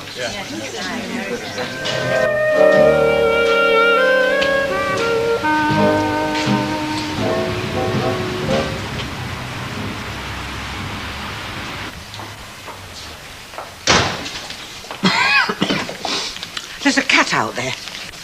What, Mr. Walker? I said there's a cat out there rummaging and all that mess, and there's rubbish all over the yard. All right. Well, I'd like you to go and tidy it up. Well, can't we wait till Hilda Look, by the time Mrs. Ogden puts in an appearance, half the cats in Weatherfield could have had word that my yard is some sort of restaurant. I mean, Yes, it really is too much, isn't it? We're here in the 1980s. Technology run wild. That for all that outside could be a Victorian sewer. And all because of a few workmen who have an inflated sense of their own importance. Good morning.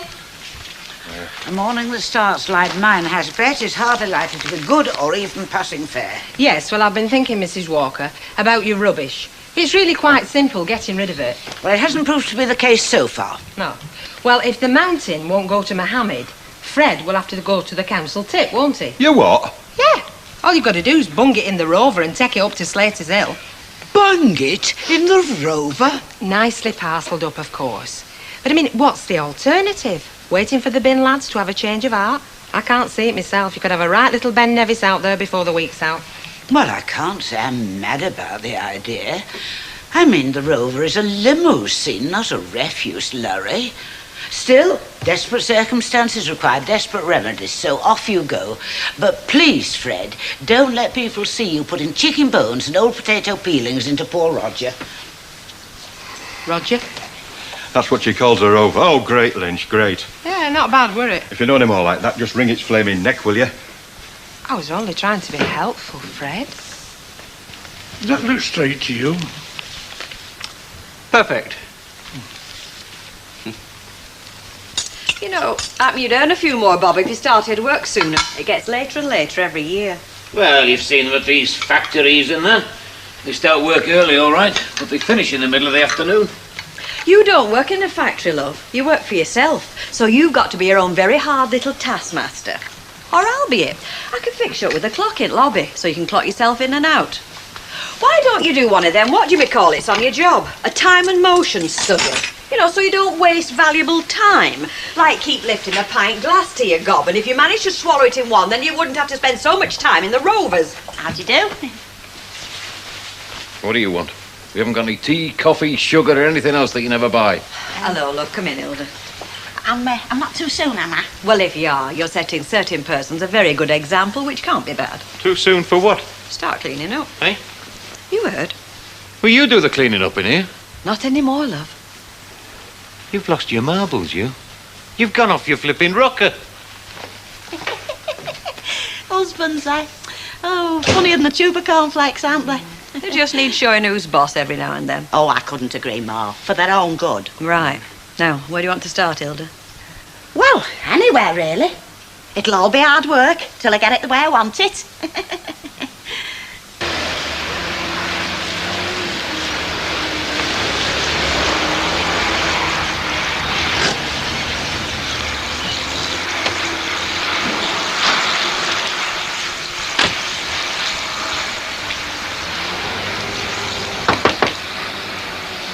Where can I dump this rubbish, mate?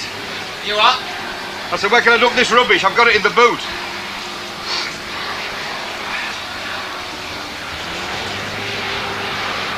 Why?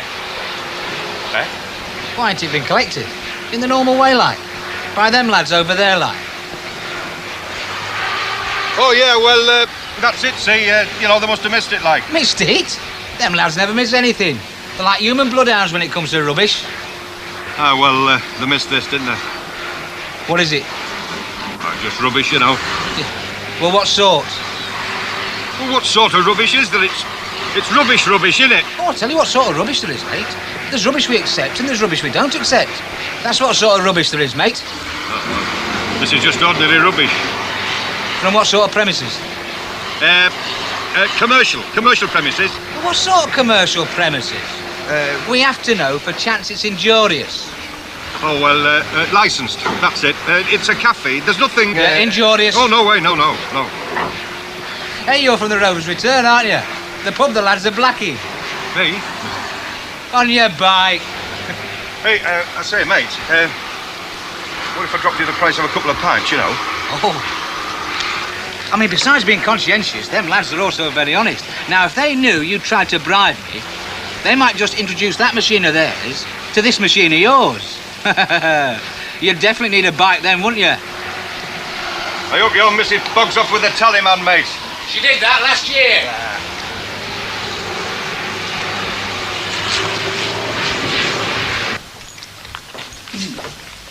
All right, ready for off? I'm catching 10 past bus. Well, you look very smart. And you can see your face in those shoes. Well, have you all this this summer? Yes, yeah. Look, I've been thinking, Uncle Albert, I could come with you if you like. You know, a bit of company, a bit of moral support. No, this is not like a penance. What I'm doing, I'm looking forward to. Oh, yes, I mean, I know it's not a penance, but I just thought you might like to have somebody with you, that's all. No, I'd be better off on my own. Well, it's up to you entirely. You know, it won't be me what's standing here. It'll be Monty. Does that sound daft? No. Well, to lots of folks it would. He hit them in a big thing for Monty, marching down Whitehall yesterday. He'd been promised himself for years that he'd do it, ever since Cenotaph were built. He'd have been as proud as punch. I can imagine. But it weren't to be. So the next best thing is me to do it for him up here in Manchester. I think it's a marvellous gesture, Uncle Albert. I really do. Well, we used to do things for each other in them days, you know. We were pals battalion. And that was because we were pals. That's why we never stabbed each other back at football matches. We were too busy saving our skins for one thing, and one another's as well. Look, if you went in trenches with a chap, you knew him, and he knew you. And if after that you wanted to become pals, well, you were pals for life. So I'm doing the next best thing and doing a favour to an old pal. And I don't care who laughs at me.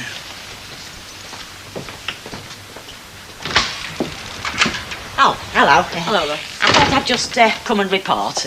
Now, I've done downstairs all through. Well, it needed it, didn't it? Took me a couple of hours all told. In fact, I was late getting to Rovers. Mrs. Walker didn't have to tell me off. Still, I've got a thick skin. I wouldn't say that, Hilda. Yes, well, like I said, I thought I'd just come and... Report. Yes. How much do I owe you, Hilda? Oh, £3. Right. Should I come again tomorrow? Oh, yes. I mean, you've got upstairs to do tomorrow, haven't you? All through. There you are. Right. Thank you very much. I'll see you tomorrow then. Right. Oh, by the way, don't say anything to Stan about our little arrangement. I mean, what he doesn't know, he can't suck, can he? Ta-da! What are you looking at me like that for? Lengths you'll go to just to win a fight. A very important fight, Mavis. Fellas have got to realise when we say what is sauce for the gander is sauce for the goose, we mean it. But marriage isn't a battleground, Rita. It's a partnership. Share and share alike. Oh, I quite agree. And he shares the money that we earn, but does he share the housework? Does he, Eckers like? Fellas seldom do, especially of Len's generation. So, if I earn most of the money, I don't think it's right that I do most of the cooking and the cleaning. That's not right, Mavis. People like you are going to ruin marriage if you're not careful. Well, no skin off your nose. You're not likely to get wet. Sorry, Mavis. Didn't mean that. Oh, yes, you did. But I'll tell you this, Rita. You ought to think yourself lucky that you're married to Mr. Fairclough instead of forever making a sort of competition out of it. Because women are much better at playing the secondary role because that's the role they play best, even you. Rubbish. It's him that should think himself lucky married to me. Which he does. So there. There you are, dear. Another lot of little miracles from my kitchen. And I thought it was the menu. Sorry. I'm back, Mrs. Walker. Wherever have you been, Fred? It's 12 o'clock. Yeah, we thought you'd stuck all that rubbish when you threw it on tip. Where have you been? Well, there was a snag, Mrs. Walker. See, it's not as easy as you think, you know, dumping rubbish. Wait for it. Well, I didn't manage it, Mrs. Walker. I didn't manage it at all. Oh, dear. Mrs. Walker. Why didn't you manage it, Fred? Well, it was that fella at the tipsy, Mrs. Walker. When I got there, he rumbled who I was and he wouldn't let me dump it. Rumbled who you were? Yeah, he means that they cottoned on that he was from... I know what it means. What I want to know is how they rumbled who he was. Fred? In any case, that could only have taken half an hour. Where have you been since then?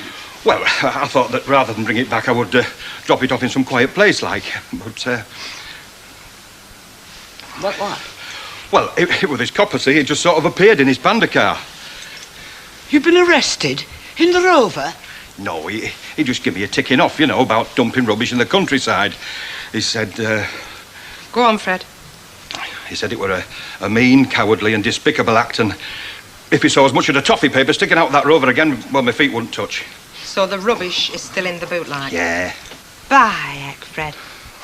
When you make a cock of things, you definitely make a cock of things. No half measures. It weren't my fault. Please, could you kindly leave me? Both of you. I need just a little time on my own. Certainly, Mrs. Walker. I did my best, Mrs. Walker. Honest. Fred.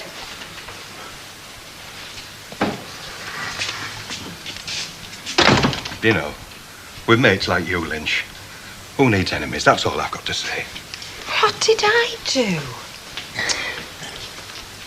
What sort of pub do you call this? 5 minutes we've been waiting for a refill. If you want a quick nose job, Oggy, I'm just the guy to do it. You and whose army? Oh, and as for you two, Burks, don't go walking up any dark alleys on your own. Otherwise, you just might get a bunch of fives apiece. Get out my way. That's a nice welcome, isn't it? Threats of physical violence. He's had a very upsetting morning, has Fred. 3 pints, isn't it? Hey, we heard he'd been down at council tip. That's only the half of it. Listen, it only takes one quick word of apology from herself, and that rubbish will be cleared quicker than she can say Kenny Dalglish. There's no need for all this bad feeling and aggro. Well, she's through the back if you want to see if she's ready to apologise. Although I think it's only fair to warn you, she's stroking a butcher's knife with her thumb. Oh, no, Lou. No, it's up to her to make the first move. Is that right, Eddie, lad? Absolutely. Cowards. They can do anything when they've got a crowd. On their own, they're all no. I wouldn't say too much if I were you, Stan. You're not out the wood yet, you know. No, the lads have heard about you trying to blackleg the other day. One little way to your customers. How we'd prefer they didn't employ a scab. And you'd have to change your signature tune from when I'm cleaning windows. I'm not bothered. Winter's coming on. Good old Stan. There must be somebody you can't get to. I think that's very likely him.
Not very busy. No, we've not been all dinner. Mrs. Walker, I wonder... We're just us now, Mrs. Walker. Wonder before we go if you get out to say to us, like. Is that right, big fella? Yeah, that's right, sir. This thing's gone on long enough. Don't you think, Mrs. Walker? I have nothing to say to you two gentlemen, except this. Your departure from these premises will hardly leave me prostrate with grief. Well, we did try, mate. Look, Mrs. Walker. Yeah, we did. You were saying, Bev? Eh? About us not being busy. Oh, yeah, it were nothing. Well, I was wondering if you had a theory, because I've got a lot of food left back there. Well, it occurred to me, Mrs. Walker, with all that rubbish stacked in the backyard, folk might be put off eating here. Oh, hell. Look, will one of you do me a favour?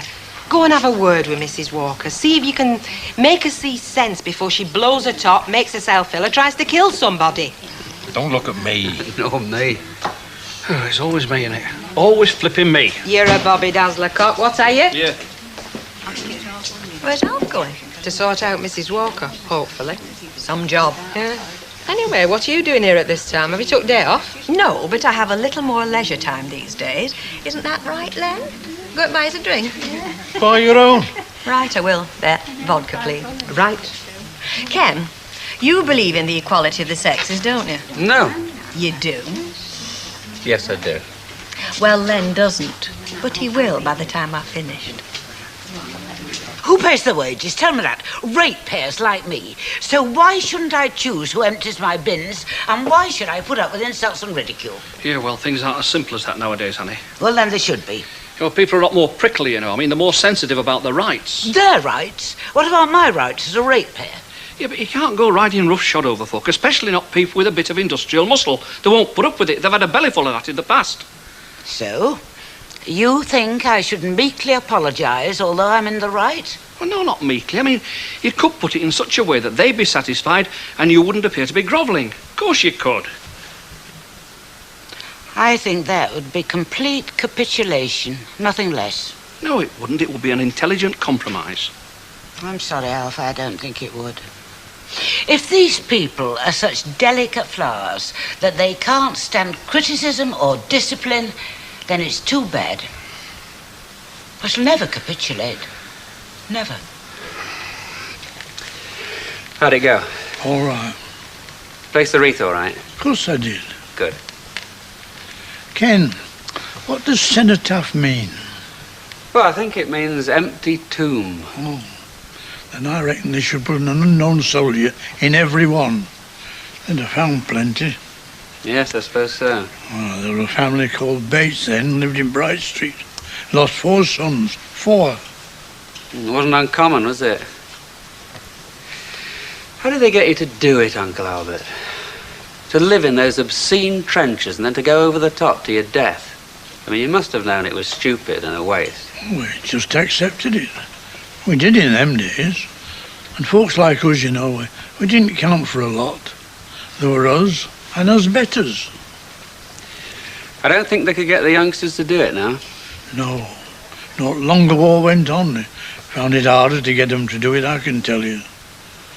All the same, we had some good times, me and Monty. Especially when we joined up at first. You know, we were full of life. Brand new uniforms. Excited. Oh, it was good to be alive then. So we thought. Yeah. You know what? What?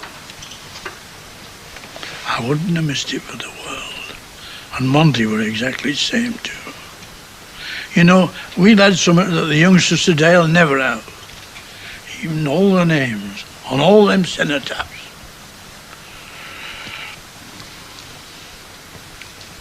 There you are, love. Just right, thanks. Ta-ra. You're laughing to cry, lady. I'm not. I'm not laughing anyway. I'm singing. You know very well what I mean.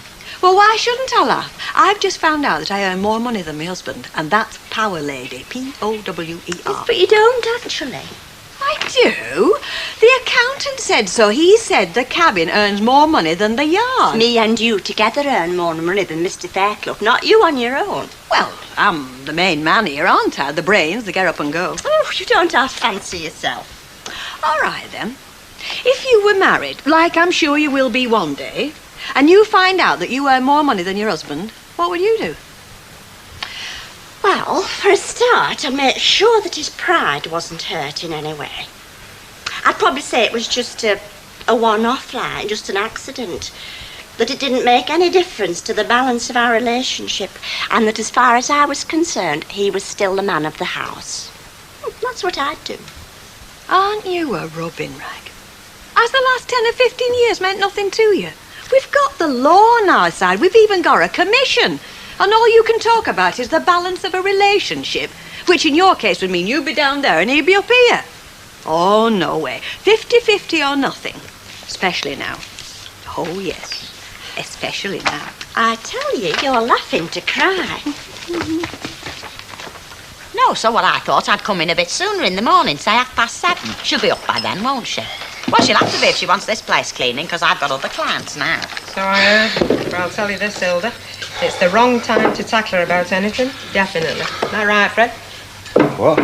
Wrong time for Hilda to be asking any favours off Mrs. Walker. Wouldn't give you the sweat off her brow, Hilda. She wants you, Fred. I can't think I've done aught else wrong. I can't think of how. I can't. What's up with the ladyship? Well, you've heard of spots before the eyes, haven't you? She's got bin men. Come. Did you want me, Mrs. Walker? Yes, Fred, I wanted to take me to the station. Station? I'm going to Jonah's. I've had a headache all day, and it's just a warning sign. I know if I don't get away for a few days, I'll be blind with pain by tomorrow. Oh, well, best you do, then. Tell Elizabeth that she's in charge, will you? And I'll give her a ring as soon as I feel up to it. Right, Mr. You get my case? Yes. You did clean the boat out thoroughly, did you? Oh, yes, I did, Mrs. Walker. Oh, well, that's something. I hope she's here. Are you off somewhere, Mrs. Walker? To Jonas, it really is a matter of life and death. I feel quite ill. Now, I'm sure you'll be able to cope, and Elizabeth will be back tomorrow. Come, Fred.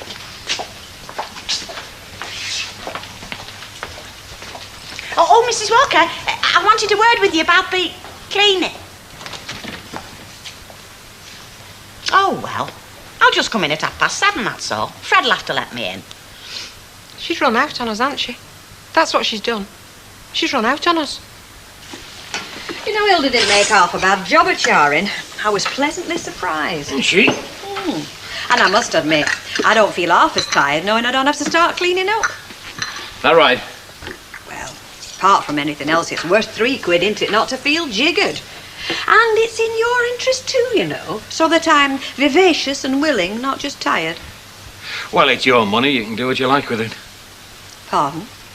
I was just saying it's your money. You can spend it how you like. Yeah, I suppose it is. I mean, I put it in till so I can take some out if I want. You're not telling me that you pay Hilda out of what you take out of the cabin till?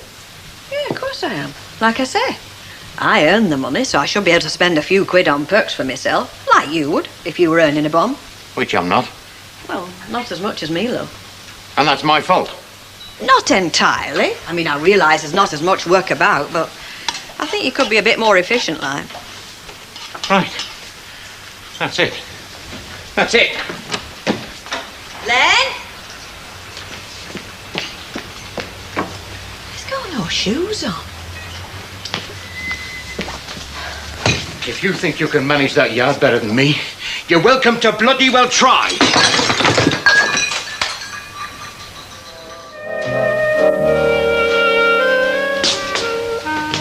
Some tea and pot. Oh, good. I don't suppose there's any breakfast, is there? Yeah, bacon and eggs on the grill. Oh, great. Well, now you're running the cabin, you're going to need a good breakfast inside you. Because you'll be that busy, you won't have time to stop. You're not still carrying on that nonsense, are you? Me? It was you that started it, not me. It was you that said you'd take over at cabin because it was dead easy. Well, it is dead easy. All I said was fine. If you think it's easy, go ahead.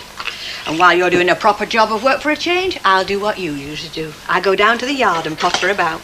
Well, the cabin isn't proper work. I mean, it's not real work. Well, it takes twice as much money as the yard does. Mind you, it should. We do twice as much work. Rubbish. Well, we'll see, won't we? If you think it's easy, you won't mind looking after it. And what are you going to be doing? Oh, don't worry. I'll do my share. Like you said, I'll take over the yard. Oh, don't talk so damn silly, woman. How can you? What do you know about plumbing? Or any other part of the job? You're trying to wriggle out of it now, aren't you? Wriggle out of what? The cabin, because you know it's a grind all day long. You just won't admit it. All right. All right, go on. You go down to the yard and look after my business, eh? And I'll go and have a nice rest at the cabin. Hang on a minute.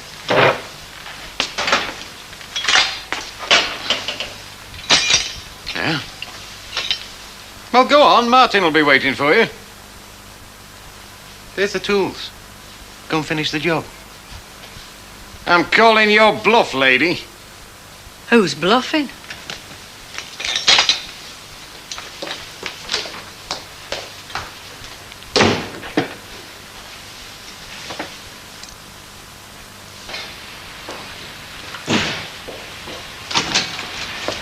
Hello, Mrs. Fairclough. Morning, Martin. Is Mr. Fairclough with you? No. Oh? I've just made a brew.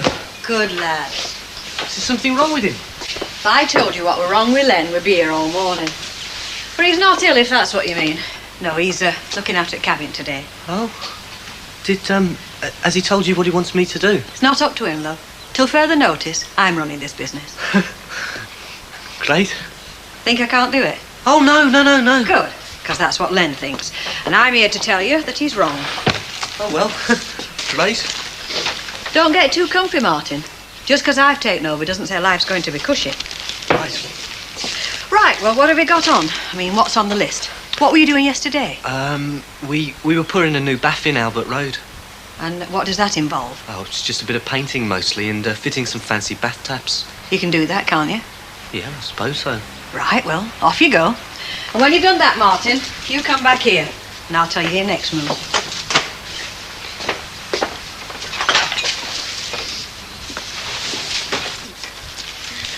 on, stop messing about with them magazines and get off to school. Don't know how your teachers put up with you. Oh, hello, Mr. Fairclough. Hey, what were they doing, nicking things? Oh, no, they would take things if I didn't watch them. I have to keep a very sharp eye open. Ah, well, let's have a cup of tea now that you're nice and quiet, eh? You know, this is the first time I've been able to stop since I opened that door. Yeah, that's the line that Rita gives me. Well, though. where is Rita? She's not coming. Oh, isn't she feeling well? Yeah, she was feeling very pleased with herself the last time I saw her, but that won't last long. Pardon? She's sick of working in this place. She reckons that my job is a bit of a doddle, you see, so she's gone down to the yard. And I've said good luck to her, you know. To the yard? What's she going to do there? It's a very good question. Oh, look, I'm sorry, I just don't understand. Wait a minute, love. This is just between you and me. We had a bit of a barney last night. She got a bit aerated. Started talking silly the way women do, you know. I'm sure I don't know what you mean by that, Mr. Fair. I started talking big, like saying that this place was just graft all the time. It is. You see what I mean about women talking silly? Anyway, I said, good luck. If you want to try a proper job, go ahead. So that's what she's doing. Mind you, it won't last long. She'll soon get sick of it. And do you mean I've got to run this place on my own? Well, I'm sorry, it's just too much. I can't do everything. No, well, don't get your tights in a twist, love. I'm here for her. You? Yes. Morning, Mavis. Len, give us a pack of my cigars, will you? No. Let me do this. I must take some of the burden off you, mustn't I? And will there be anything more, sir? What the hell's got into you? I'm working here now. Rita and me have swapped jobs. Get off it. Do you mean to tell me that Rita's running around town doing plumbing jobs? Good God, I hope not. If she is, the whole country's going to be knee-deep in water by tonight. Well, they do say that sexes should change places now and then. Mind you, I've never fancied it myself. Still, if this is what turns you on, Leonard, here. Not taking up knitting as well, eh? Just watch it. No, Mavis is the one that wants to watch it. Don't turn your back on him, love. It'll be too late when he's breathing his hot, passionate breath down the back of your neck. Don't worry, there's no danger of that. Oh, well, see you.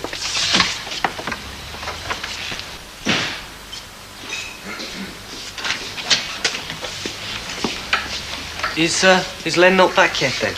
Look, Martin, just let it sink in. Till further notice, I'm running this business.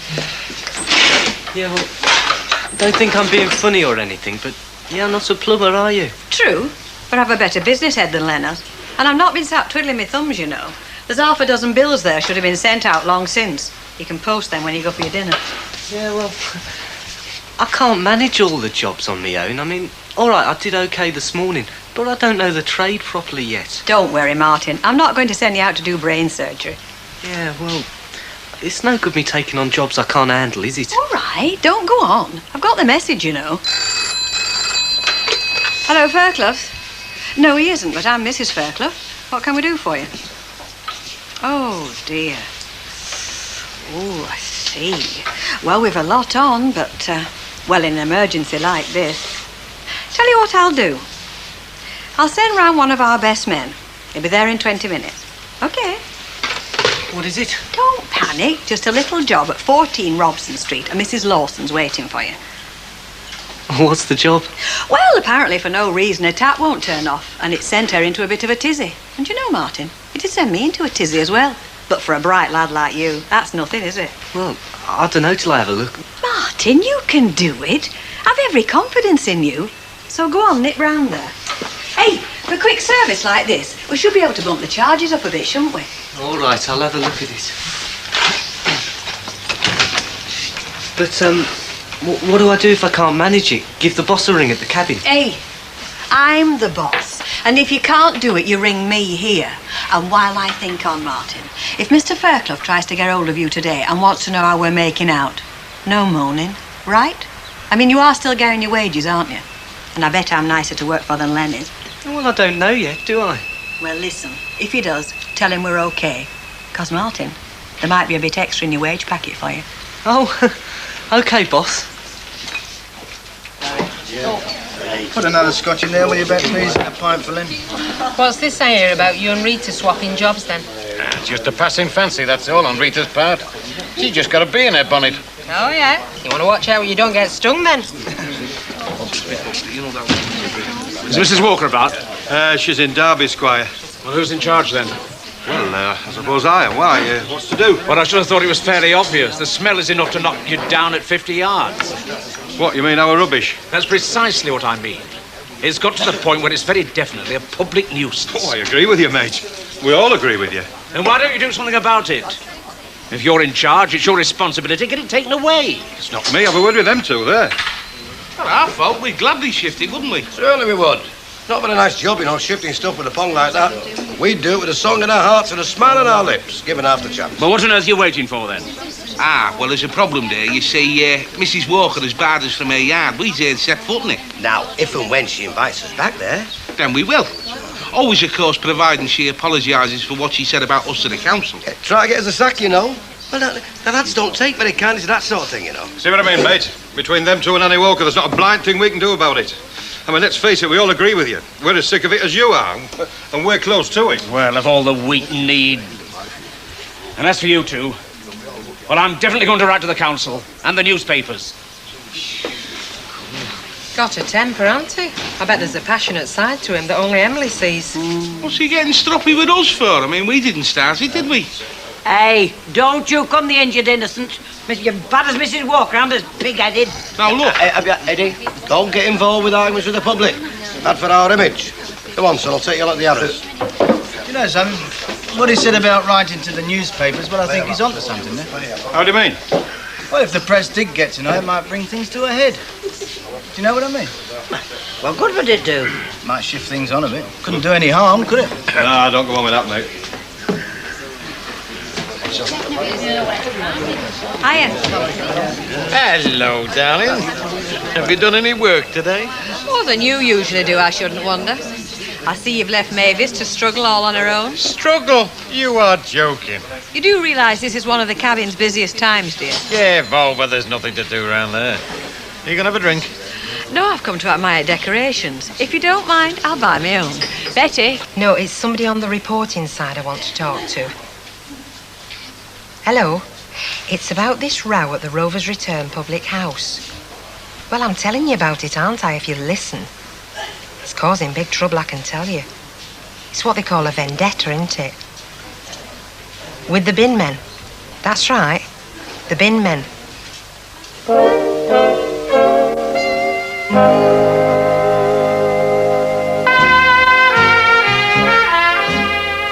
There you are, my love. Oh, thanks, Betty. Yeah, have one yourself. Oh, thanks.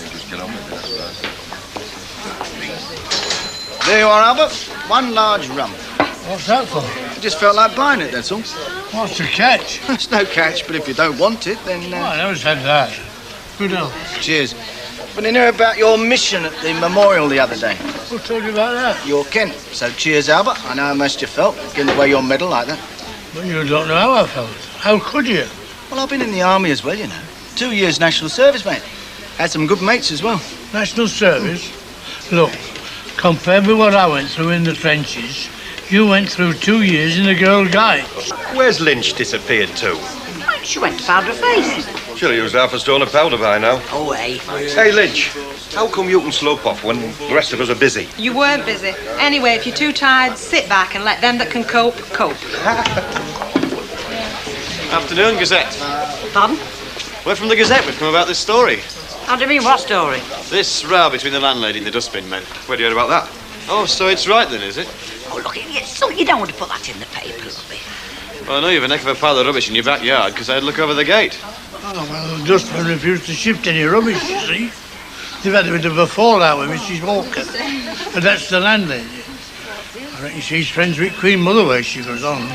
So you'd say this is a sort of binman's boycott, would you, Mr... Tadflock, Albert Tadflock. You're very quiet, Sunshine. Does your little mate do all the talking? Most of the talking. I do most of the thinking. I'd like a pint of your best bitter, please, love. Put your money away, lad. This one's on me. Oh, Tar. That's very nice of you. I'm a nice girl. Hey, mate, how come you heard about this shindig anyhow? Oh, we had a tip-off. So who started it then? I mean, who fired the first shot in this duel of the dustbins? Well, the landlady. Annie Walker. She said that she didn't want the dustman to take the rubbish away anymore. Well, who gave you this tip-off? Hey, wasn't you, was it?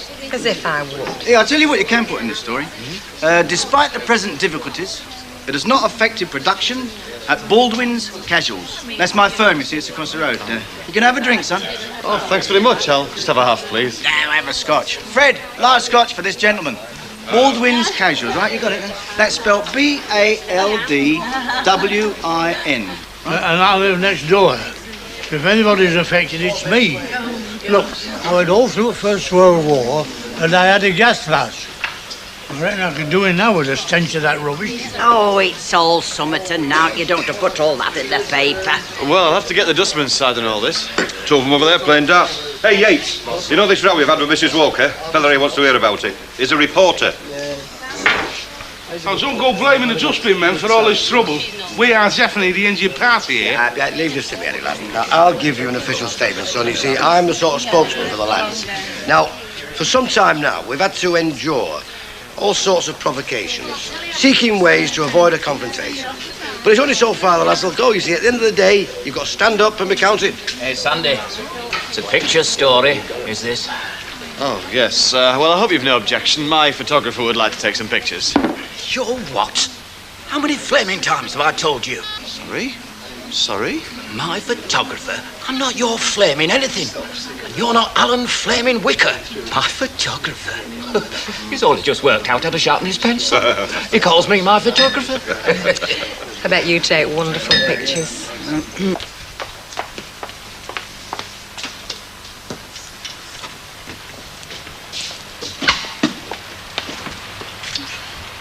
Yeah. I knew it was a lot of malarkey. You know, you telling me that it was hard work in this place. Look at this! If you must know, Mr. Fairclough, I've been very busy. The minute you walked out of here to go to the Rovers, everybody started flocking in. Oh, Well, they did. I mean, up to 2 minutes ago, I never stopped, and then it all went quiet. Very funny, that, isn't it? Well, it was like that. It does slack off about this time. Then around 4 o'clock, we tend to get rushed off our feet with all the school children. Yes. What are you doing now? I'm making out the orders for the special Christmas stock. You know, from the wholesalers. Well, let's have a look. I did it last year, Mr. Fairclough, so I know what sells and so on. What's that, artificial? Christmas trees. Yeah. You need more than that. You'll need twice that amount. Oh, I don't think we'd sell them, Mr. Fairclough. Well, of course you will if you push them. And that's far too many crackers. Now, we did very well with crackers last Christmas. Ah, yeah, but there wasn't a slump on them, was there? I mean, it's the first thing to go at Christmas. The crackers, isn't it? But, I mean, everybody wants a Christmas tree, especially an artificial one, because once you've got it, you can always use it again, can't you? Well, I don't agree, but of course it is your business. As you say, Mavis, it is my business, yeah. Hey, and think on. If Rita comes round here sniffing round, or even if she phones up asking how things are going, just say things are going very nicely. Just lean forward a bit more, love. Big smile now. It's lovely. Grand. You're getting the rubbish in, son. Don't worry about the story, son. I'll worry about the pictures, right? No, I'm just saying, I think we need to see the rubbish. Come over here, love. How do you want me exactly? Sort of lean on the wall and turn your face up a bit. I say, I'm in charge of the boozer, you know. I suppose you'll want one of me looking at the rubbish. Take a deep breath, love. I could be leaning here, you know, scratching my head looking at the rubbish, you know what I mean? I don't think so, Squire. Not if we're going to get it in paper. Now look at me, love. Big smile again. Head on one side a bit. Oh, blimey, Tony, we've got to get the rubbish in the picture somewhere. You'll be putting the rubbish into your story, won't you? Just because I called you my photographer, there's no need to get all sulky. Tell you what, love. We're doing one of you jumping. Jumping? Ah, you know. Jumping up in the air like. Oh, hellfire, Tony, not jumping for joy again. It's so flaming corny. Oi, David Bailey. Do you want a picture of me and me mate, or what? Come on, get a move on. Wasting valuable drinking time stood out here.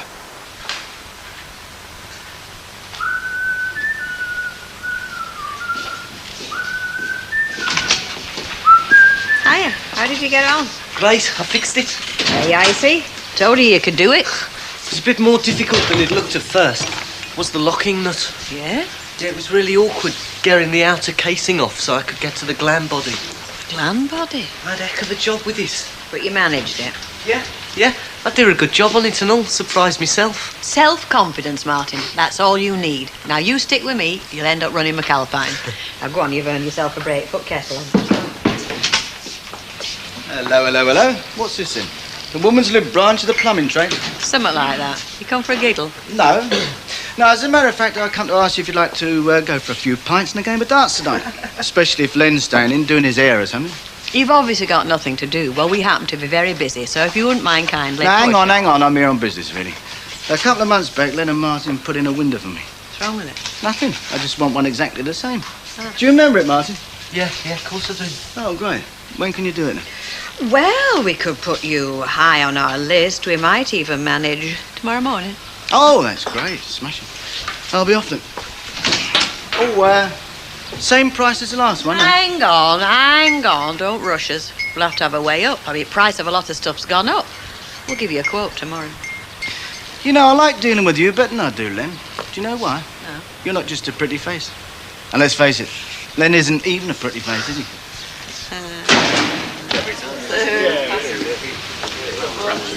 What are you doing in here so soon? This is one of your busy times at cabin, isn't it? Evening rush and all that. Just give me a pint. Just tell me who's minding shop. I've left Mavis in charge, haven't I? She'll love you. You what? There's nothing to do there. It's a doddle. You know, all that you do is stand behind the counter all day long. People come in, you give them what they want, and they shove money in your hand. It's marvellous. You could describe my job like that. Oh, no, yours is 10 times better. How do you make that out? Well, you're in a pub all day, aren't you? And you're being paid for it and all. Apart from the fact that you get an added bonus of talking to lovely fellas like me. I believe you had a local reporter around here yesterday. Yes, around dinner time, later on, you know. Well, perhaps if it gets in the paper, something will be done about all that rubbish. Well, exactly. Whoever got onto the papers about it deserves a medal. Oh, it wasn't you. Me? No. No, I must say I had every intention of sitting down this evening and composing a sharp letter to the editor. But I don't think I'll bother now. I'll wait to see what the action is. Do you often write letters to the paper, Arnold? Well, not often, no. When the spirit moves me, when I've got something to say. And do they print your letters? Oh, yeah. Well, I've never had one ignored yet. You know, Arnold, you're a constant source of surprise to me. Am I? Good. I wouldn't like you to get bored with me. Wasn't Arnold, you know, that got in touch with the Gazette about the rubbish?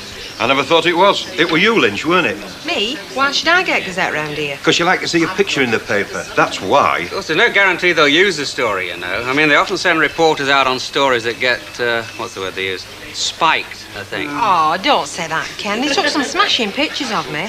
Tell you what, though, I mean, if that story does get into the paper, Mrs. Walker will go mad when she sees it. She'll be mortified. I think you can safely say that. You two, you stood here chattering, telling them all her business, you know. When she gets back, oh, she'll have you too. I'm not worried. Well, you should be. And as for you, Bet, if there's a photo in that paper, Mrs. Walker won't never forgive you. She's right, you know. You'll be definitely out of the will. You might even be out of a job.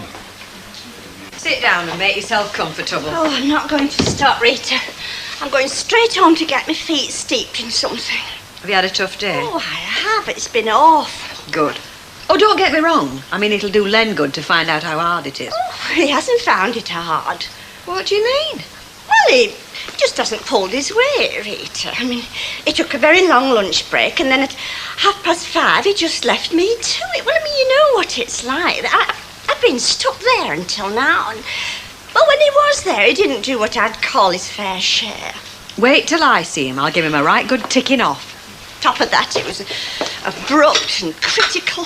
Oh, I haven't enjoyed today one little bit. I'll tell him he has to pull his socks up tomorrow. Well, that's what I've come about, actually. I mean, you're not going to carry on with all this silly nonsense, are you? You are going to come back to the cabin tomorrow.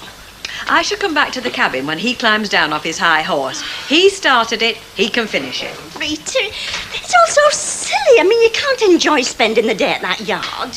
I did, actually. Felt like one of the lads. It was good. Well, you might enjoy it, but I certainly don't. And, well, you can tell Mr. Fairclough from me that if I've any more days like today, I shall certainly be handing me notice in. Hello, Mavis, look. What's up?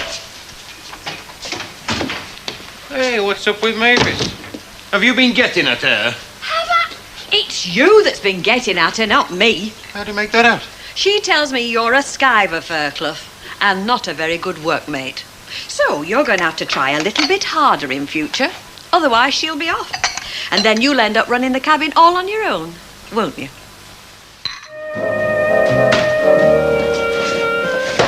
Hey, it's all racket about. I can't find any flaming butter. That's because we've got none. Well, what the hell am I supposed to put on me toast? Boot polish? Oh, Jereen, you'll have to make do with that.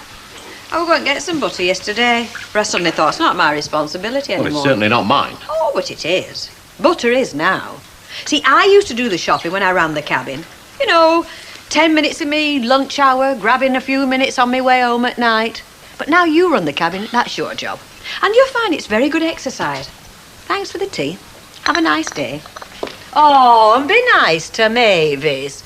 Otherwise, you'll end up not only doing the shopping, but running the cabin all on your tot as well. Don't you find the sex war exhilarating? I do.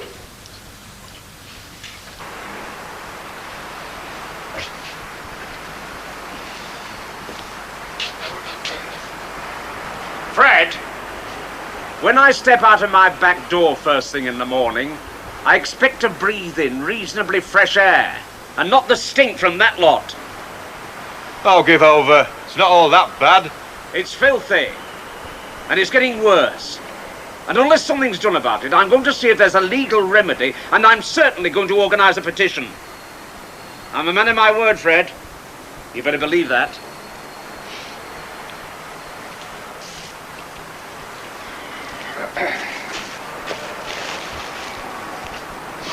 There you are, Albert. Thank you, love. You see, we even give money away in this place.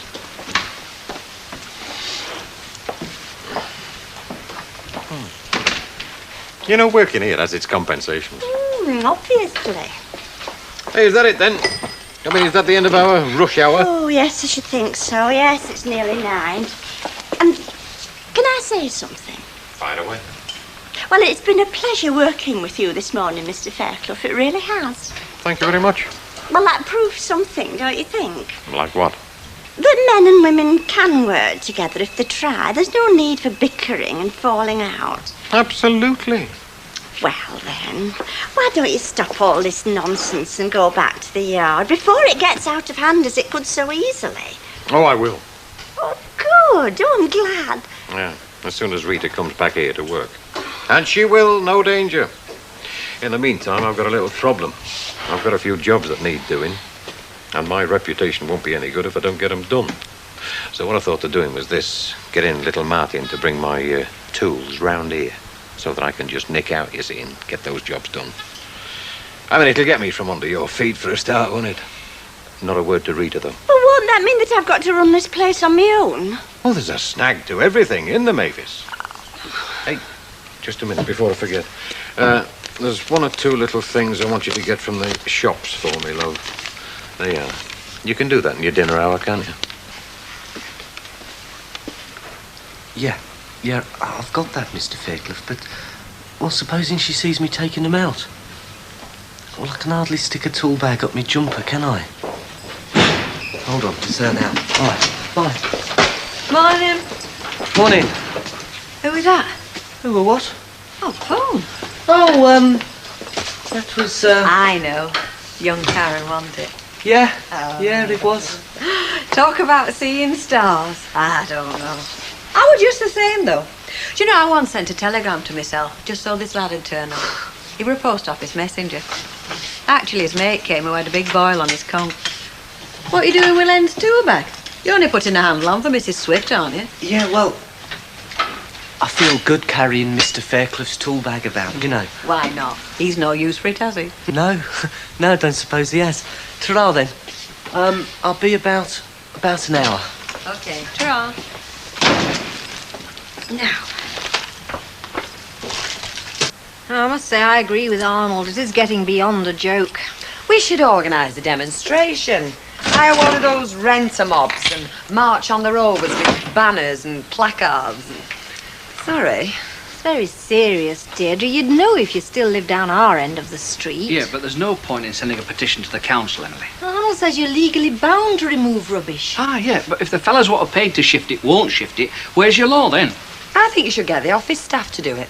The town clerk. Get him to come down on his tea break and shift the rubbish. I'm only trying to help. Well, I must say, Mrs. Walker leaving the battlefield after firing the first shot hasn't helped. Ah, well, there, I'll agree with you. Well, anyway, Arnold's determined to get something done, and quickly. Bye. Bye. Morning. I'm surprised at you, Eddie. I thought friendship counted for something with you. I really did. Give us a couple of balm cakes, will you?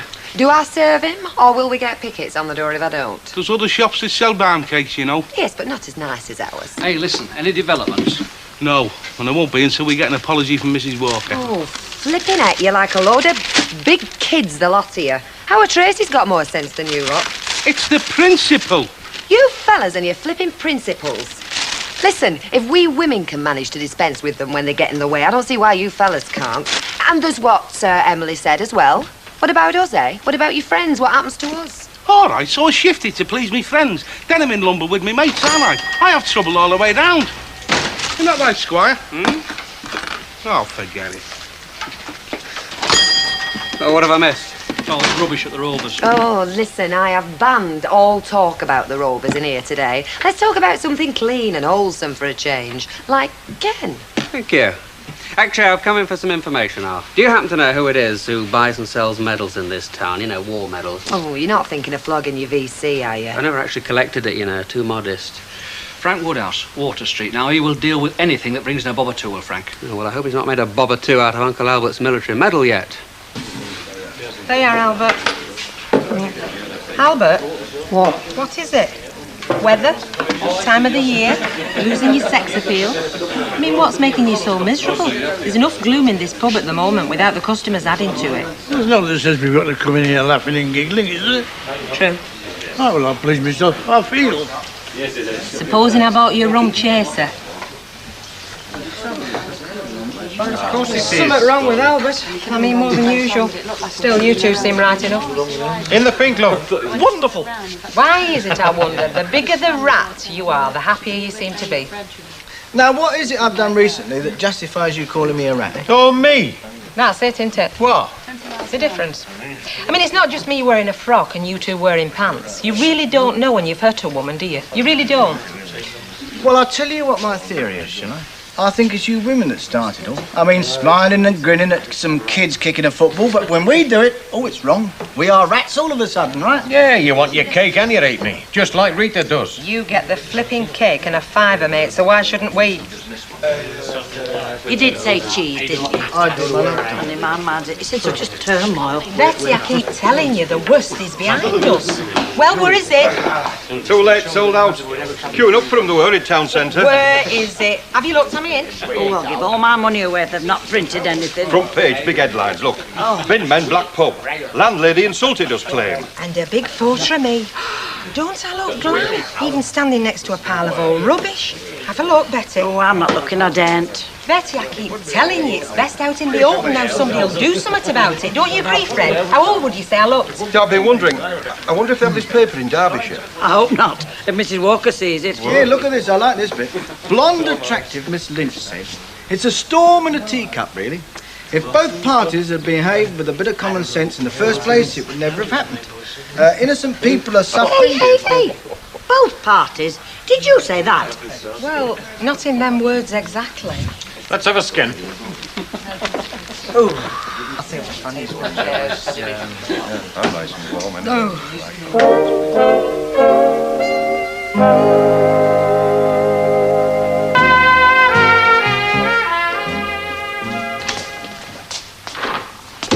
Hello. Hello. Closed for lunch, have we? Yeah, that's right, yeah. Been closed some time with smelly things. Well, I had a couple of magazines to deliver to the Rovers, so I thought I'd kill two birds with one stone. How very convenient. Yeah, well, a job's what you make it. That's what I always say. How did you go on? Fine, like falling off a log. Actually, there were only a couple of calls.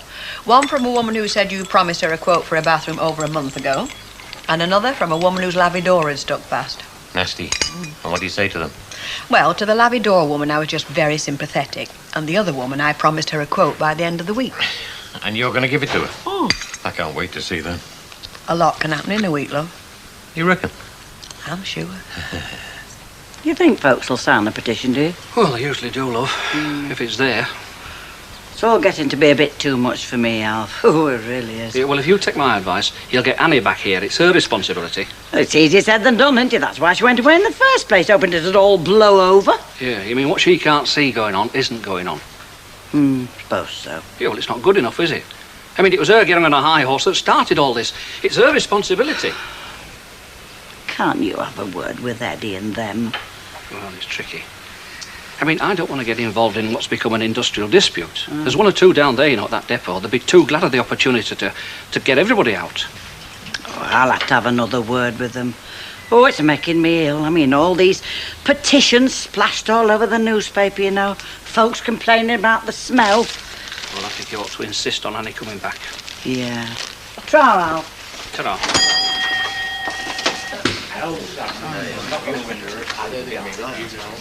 No point in glaring at us like that, you know, Fred. Doesn't put us off at ale or nothing. That'll be the day. If it was up to me, you wouldn't cross that flipping doorstep, you two. Too much power, haven't you? And what are you? A couple of two-bit flipping labourers. I wouldn't mind if you were brain surgeons or something. Shall I thump him? Hey, just watch it, Shorty, just watch it. That's enough of that. Shall I tell you something, Fred? Go on, you will. Us withdrawing our labour causes a lot more aggro in this land than a brain surgeon withdrawing his. And that is a fact.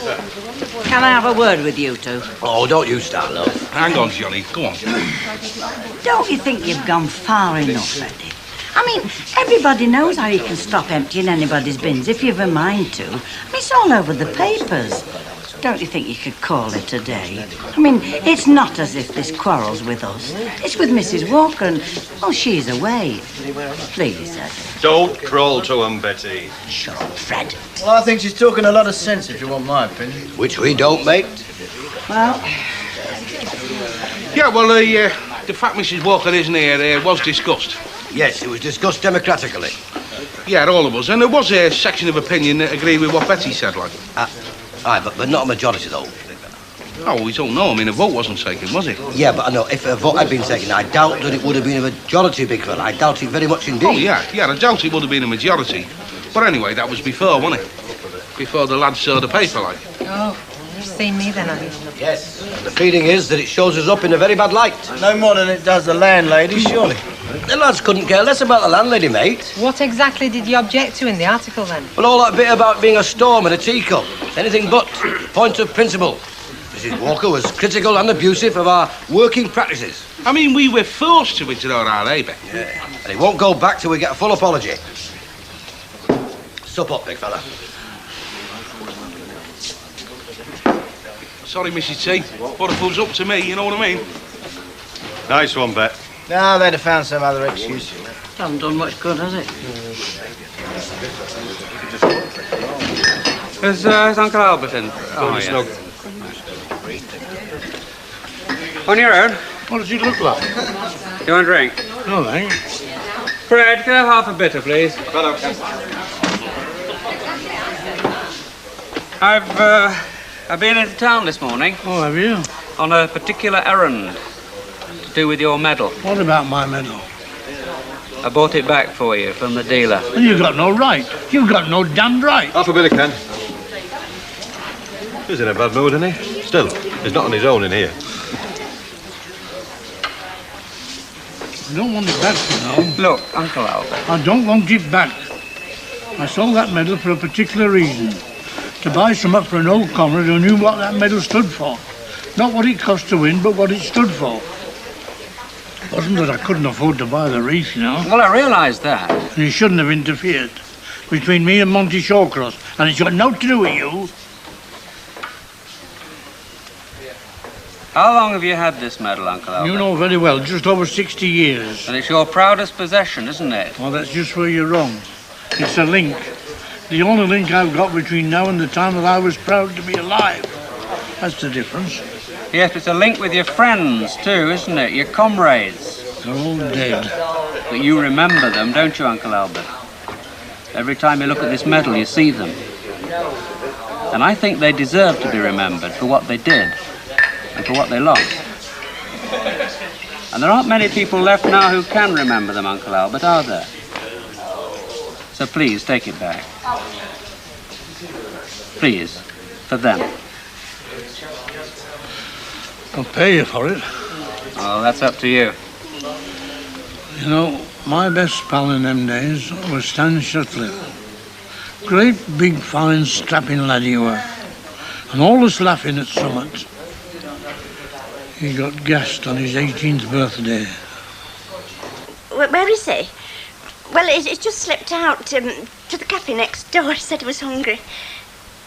Well, of course Elsie's there. She works there, doesn't she?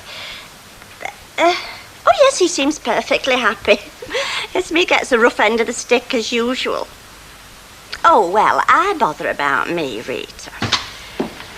Oh, I'll have to go now. Rita, I've got a customer waiting. Wait, yes, the magazines. Yes, well, you'll have to find out for yourself. I'm not here to spy on you. Yes, all right, goodbye. Hello, Mr. Fairclough. 3 guesses. Rita. Yes, it was. I didn't tell her where you really were, though. I said you'd gone next door, but, well, I don't think that was a wise move, because now she thinks that you're chatting up Elsie. Hey, I never thought of that, yeah. I'll tell you what, I will chat it up and you can tell her I'm doing it, eh? It's escalating, Mr. Fairclough, just like I said it would. Good. I'll give you a hand with these papers. Oh, I know you two. It starts as a joke and then it just ends up being serious. It's no flipping joke, believe me. Look, whether you like it or not, there's a way of living for men and there's a way of living for women. I mean, you can't help it. You've got to live together, haven't you? So what do? You compromise, don't you? But you want it all your own way, don't you? And that's just not on. I know this shop made a hell of a lot more money than I did last year, but I know who worked the hardest. Me. Grafting. Doing a fella's job, something that not many women can do. That's all I'm trying to prove to Rita. Is it worth having a serious row? Yes, it is. Well, I sometimes think I'm glad I'm not married. Oh, I'm not complaining. It's got its compensations. But, I mean, it's not a partnership. There's got to be a gaffer like everything else. What else did she say? Nothing very much. Oh, yes, will you take home a couple of magazines for her? To read while she's sitting in the flipping office. Well, I suppose so, yeah. She's getting fed up, isn't she? I told her she would. But would she listen to me? No. Could have saved her all that aggro. Anyway, come on. Let's get on with these papers.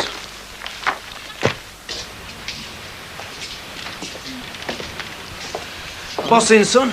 No, but, somebody in the office? Yeah. Ta. Hello there. Hello. Boss is not in, I'm told. Well, that's a matter of opinion. The name's Atkinson Transport. Oh, I'm sorry. I've not worked here long, so You I'm not put in familiar. a tender for a garage extension I'm doing. Did we? Of course we did, yes. Oh, well, we've been that busy. It'll be in the file. Under A. Yes. Here we are. Atkinson Transport. Please sit down. Ta. Oh, I see we put this in 2 months ago. Yeah, I've been away on holiday. Madeira. Nice. I go there 2 or 3 times every winter. Well, why not if you can afford it? Why not? Well, about this tender, have you come to any decision? Well, that's what I want to see Fairclough about. He comes highly recommended, you see. He did a job for a friend of mine a while back, and he did a good job. We do, Mr. Atkinson. We do. And the tender's not all that far out. But I want it done quick. And if you're too busy... Well, we are, but there's always such a thing as rearranging jobs, isn't there? There is. So when can I have a natter with the man? Oh, now that's hard to say offhand. Tell you what, can I give you a ring? Where do you go for lunch? Pardon? I go to the Black Bull. And if you were there like tomorrow, you could save yourself the cost of a phone call, couldn't you? Yeah, I suppose I could. Nothing like personal contacts in business, I always say. Do you? Talk to the man or the woman. I'm not fussy. Glad to hear it. What's your name? Rita. Mine's Bob. See you tomorrow, then. Well, you never know your luck. Oh, I don't think it's a question of luck, do you?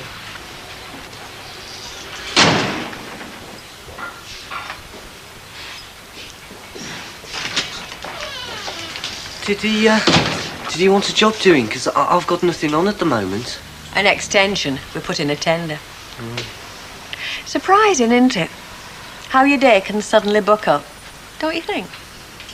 Not especially, no.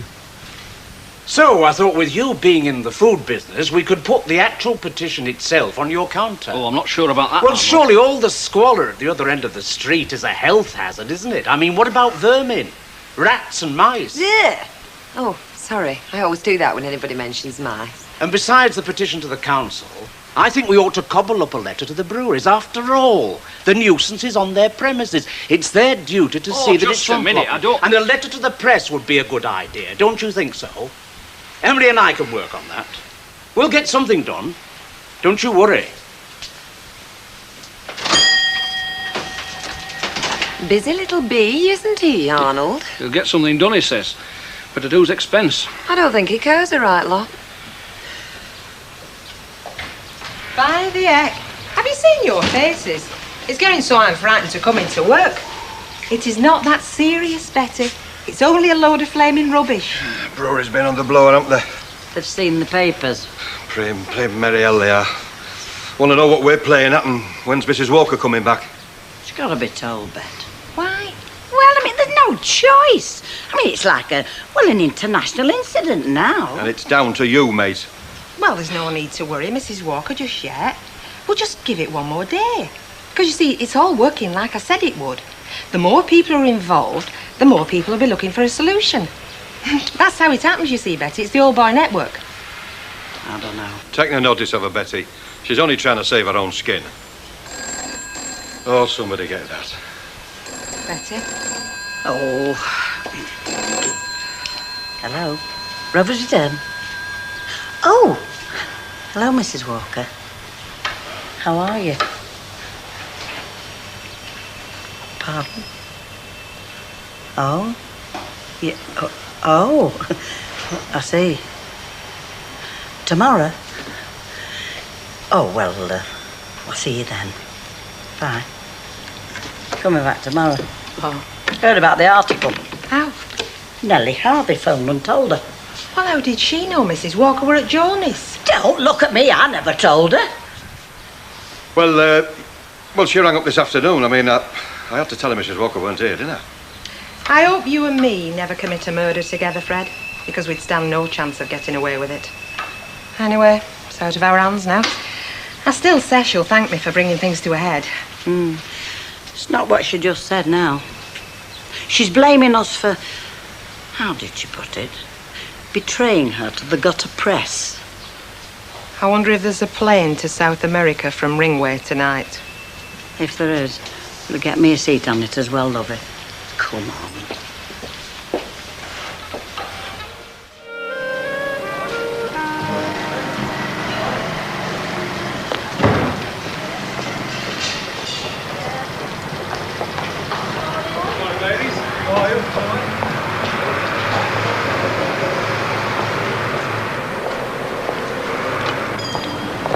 Morning. Morning.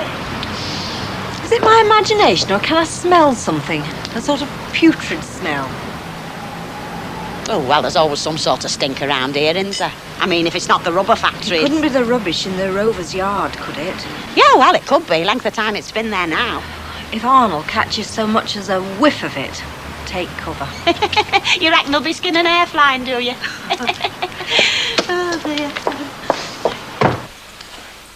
She's coming. Right. Morning, Hilda. Morning, Cock. What's up with you two? You're in early, aren't you? Couldn't you sleep or something? What's that on the bar, Hilda? £3. It's yours, isn't it, Betty? Every penny. Mine? I have never lost it, have I? It's what they call in trade union circles money on the table, Hilda, for the extra productivity what you're going to give us this morning. Yeah, you know, instead of your usual Catholic, we'd like this place to be shining and bright. Like a weaver's clog, so get moving. Oh, she's coming home, isn't she, Mrs. Walker? Today. You know, you might as well give me all your money. Well, you'll not be needing it. You'll all be lying spifflicated on top of that rubbish heap out there. We could just blow, Betty, get a bus to Accrington. Well, you could. I've got nothing to fear. It wasn't me that criticised her in the paper, you know. No, me. By heck, there's now like trouble for sorting out who your friends are. I don't even know your name, darling.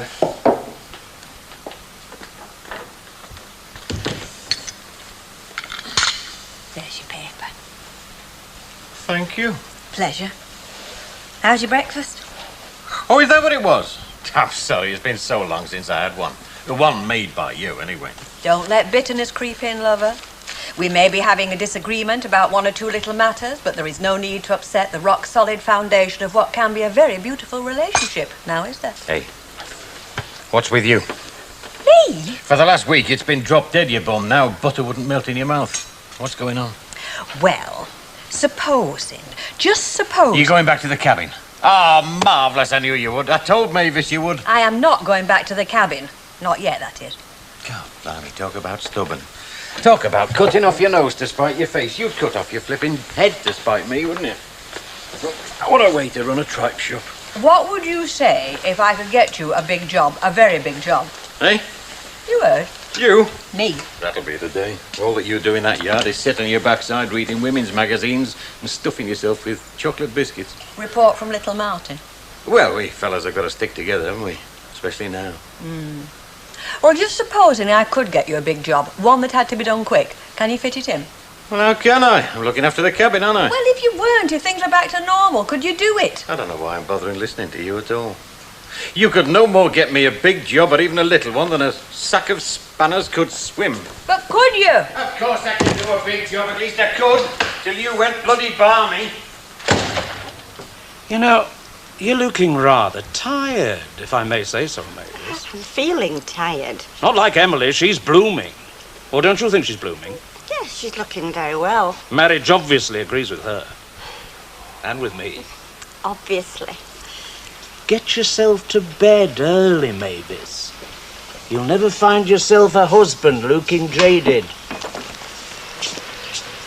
Oh, hello, then. Hello, Arnold. You going to sign my petition, then? Your petition? To get rid of that rubbish at the Rovers. You must have smelt it this morning. You can practically taste it. There'll be an epidemic next if something's not done about it. Do you reckon? Look, I'll pop round this lunchtime with it, or Emily will. We've got to present a united front. God, he's an old woman, that bloke. I didn't smell anything at all. What the hell's up with you? Do I look tired to you, Mr. Fairclough? Well, yes, as a matter of fact, you do, yeah. That's because I am tired, because I had to get up and do the papers again this morning. And it wasn't my turn, so I didn't go to bed soon enough last night. Sorry, love, I forgot. No, I've got a hell of a lot on my mind at the moment, you know, like a balmy wife. Well, you shouldn't have married her if you can't control her. I can't control her. Well, it doesn't look like it to me, or else she wouldn't be sitting at that yard and you wouldn't be here if you could. What the hell do you expect me to do? Go out and lasso her and bring her back It might here? be a very good idea, but I doubt if you'd even get her halfway. Don't you start getting uppity with me. I'm not getting uppity, Mr. Fairclough. I'm just standing up for myself. I mean, I can't run this cabin practically on my own while you and Rita jockey for position. Look, what you've got to do is dominate her. But that's what she wants. That's what all we women want. Dominating.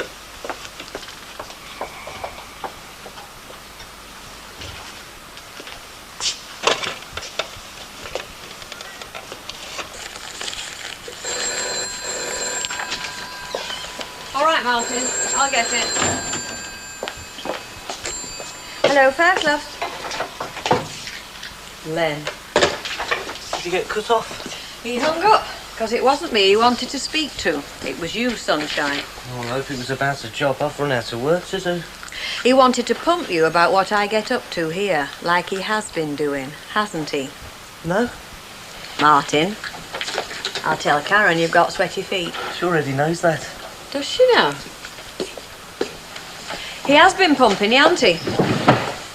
Yeah, all right, he has. But there's not been that much to tell him, Martin, has you've there? no right to tell him anything. Well, he's I'm my in boss, charge Mrs. here. He's at the Fairclough. cabin, and what I say... Excuse me, or is there a board meeting in progress? Oh, hello there. I do. Right, off you go, Martin, about your business. What business? I've just told you I've got no work to do. Well, go and tidy up the yard. That'll keep you busy. Flipping heck, I'm supposed to be a flipping apprentice, not a flipping dog's body. With all the work in here as it is. Getting too big for his boots, is he? No, not really. Has his mood, like all teenagers, you know. Not to mention women. Ah, but that's supposed to be part of our charm. Anyway, I thought I was seeing you at dinner time in the Black Bull. You are coming then? Yes, of course. Oh, good. You are still considering us, aren't you, for this job, the extension? Yes, absolutely. And that's what we'll talk about. Right. And we will. Whatever you say. You sure you're building an extension to your garage? Absolutely. I've got a couple of lorries standing outside catching cold. But, well, there are other things in life, aren't there? See you about 1.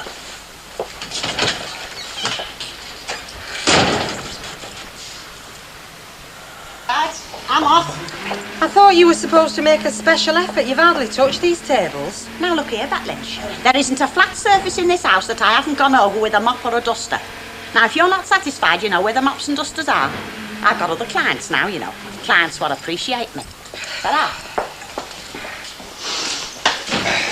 Right. I'll go and pick the Majesty up. Fred, Yeah? you know when you're driving over the canal bridge? I thought of that, but they've cleaned it out. It's dry.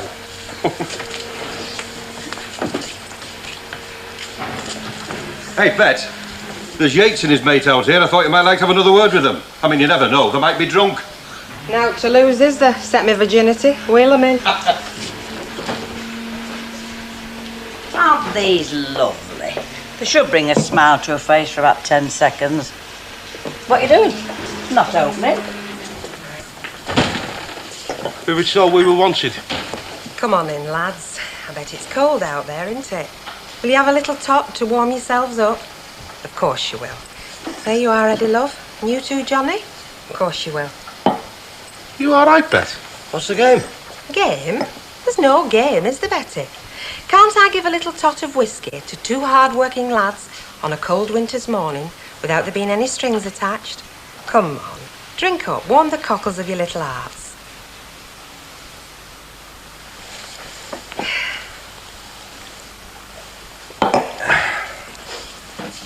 Hang on. Hello, here we go. No strings, he says.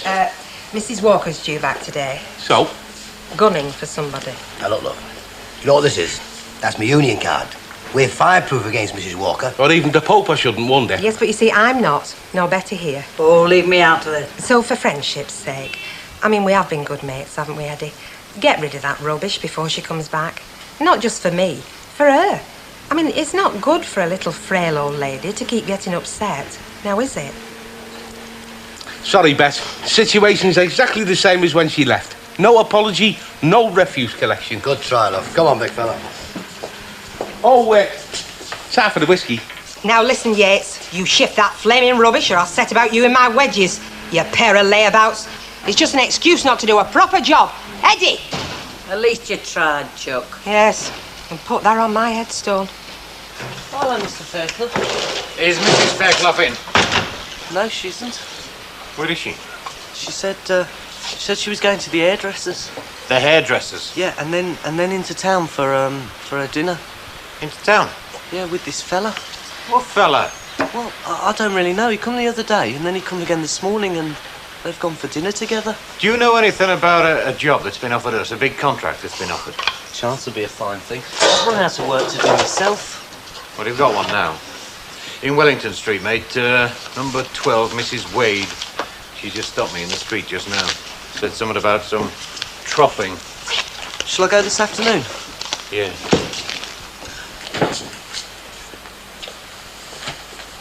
Are you trying to tell us something, Stanley? Hey? Scratching yourself.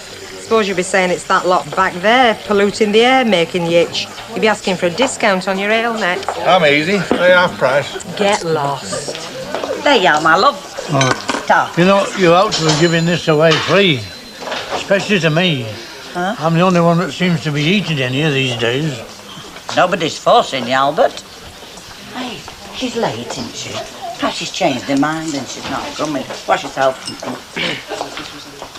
Hello, Mrs. Walker. Welcome home. 5 minutes, Bet, and you, Elizabeth. I want to see you both in my quarters in 5 minutes. Oh, and I'd like to see a copy of the Gazette, the one in which I understand you feature so prominently, Bet. Ah, there's a snag there, Mrs. Walker. I was only looking for it this morning. It seems to have gone, vanished. I've got one here, in my pocket. Thank you very much, Mr. Ogden. killed you, Woggy. There you are, Mrs. Walker. Thank you. Hey, what has she said? Not much. Well, now, really, she just stared in front of her with a face like half a brick. We could still get that bus to Accrington, Betty. Oh, she'd only follow us, lovey. Yeah, you're probably right. Yes, gentlemen. Pint and a half, please. Oh, thank you. Yes, you're buying it. Yeah, good. My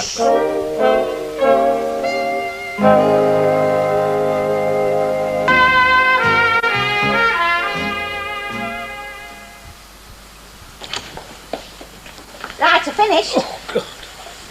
Have you? Yeah, everything like a new pin, although I do say it myself. Good. Rita usually pays me cash on delivery, like, you know. 2 hours, £3. Rita employs you, Rita pays you. Yeah.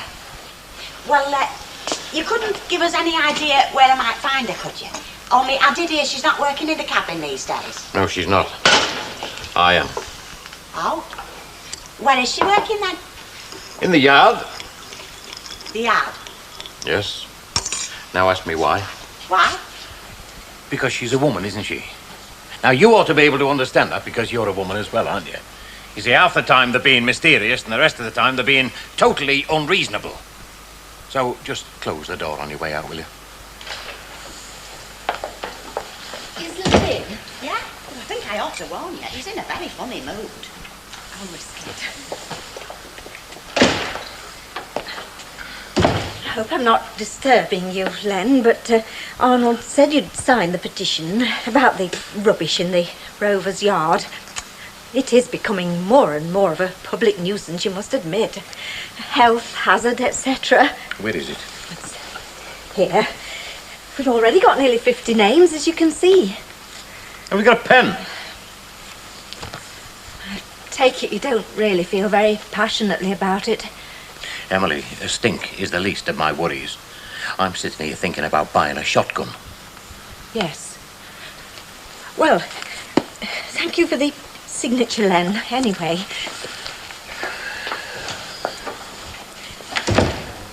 I'll be very brief.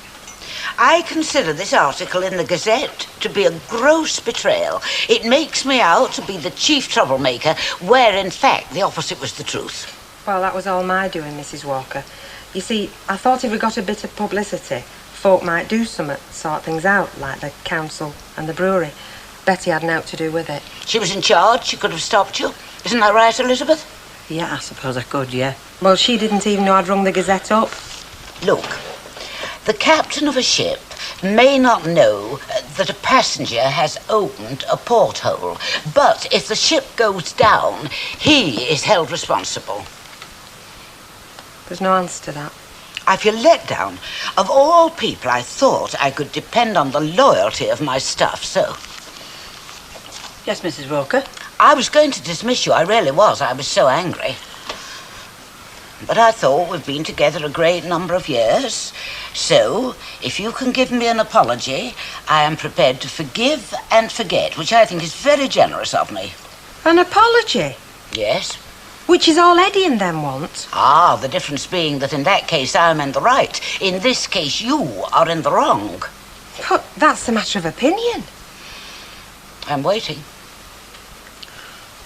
Well, I suppose I should have stopped her. I'm sorry. It was an error of judgment on my part, but it was done with the best of intentions, I'm sorry. Thank you. Now, in future, you must have my permission before you make any communications to the press regarding the Rovers. I believe that is usual in footballers' contracts. Footballers? Yes. Fancy. Come on, Kevin. We'll be late for kick-off against Manchester United.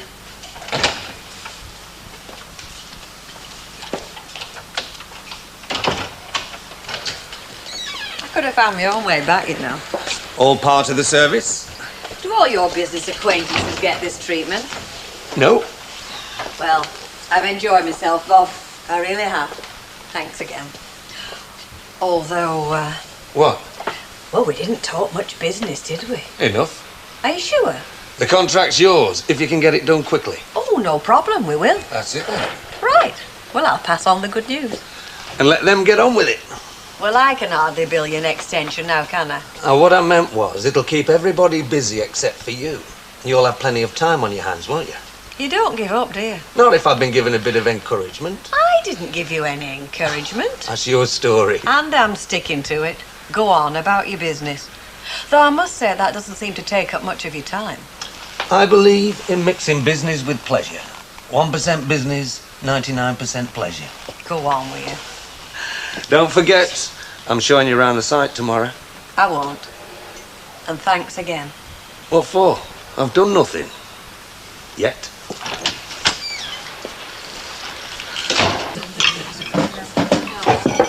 What did Mrs. Walker have to say to the girls then? I bet it was somewhat stroppy and abusive. Leave it out, Johnny. Fred? Well, from what I can gather, she tore him up a strip and told him to apologise. Apologise? Hope they never did. Oh, they did. It must be balmy. Apologising to that hoity-toity old bat. I said leave it out, you. Yeah, just leave it out, Shorty, otherwise we're around there give you a knuckle sandwich. Oh, are you who's army, Blackleg? Right, that's it. Look, you stay where you are, Fred. There's been enough trouble. Fred, behave yourself. Behave myself, that's rich. It's them to win it. They're the cause of it. Just because I don't like flipping work. Yeah. They're in here every day for dinner time. Watch it, fatty. Right, that's No, it. Fred, Look, I've said enough for one Well, day. it's all mouth and trousers, cheeky. Look, will somebody do something? Yeah, I'll do something shortly. Hey, what's all the racket about? Is Annie in a fit state to see me? Not really, lovey, no. She's just been on to the brewery. They're playing neck and all. Well, I mean, do you wonder? Turning one of their pubs into a refuse dump. I'm going to have another go at her. Excuse me, Fatty. Oh. What's Dumpling going to say that he's never said before any road? Well, we've devised what you might call a new tactical plan. Oh? And I've got high hopes for it. Oh. Did you have a good journey then? Back from Derbyshire? As good as British Rail can make it these days. Oh, Annie. Pardon? Don't matter, love. Alf, what was it you wanted to see me about? I really ought to have a lie down. I'm feeling very tired, what with the journey and everything else. Yeah. I believe the brewery's been on to you. Yes? Yes. Then there's this petition being organised by Arnold Swain. Well, I went off that man some time ago. Yes, well, I've been talking about this business to Ken, you know. Oh, what does Ken say? Now, does he support my stand? Oh, yes, he does. Well, we all do, like, but... For what? Well, he says, Ken says, like, he says, and I agree with him.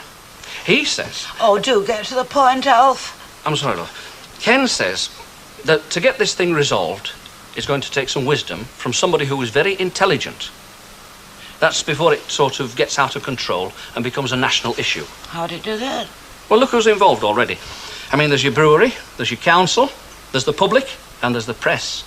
Now there's going to be some very strong pressure for some action. And then what happens? The bin lads dig their heels in, they ask the union for support nationally. Before you know where you are, there's not a bin being lifted throughout the land. Now, whoever could stop that is going to be congratulated, aren't they? Handsomely. By Margaret Thatcher herself, I shouldn't wonder. That is, if she ever hears about it in the first place. But as Ken says, it's going to take one of the parties to be wise and intelligent enough to see that. Do you know, Alf, I have been thinking exactly the same thing. Perhaps I should apologise to those stupid bin men for the sake of the country. We don't want another winter of discontent, do we?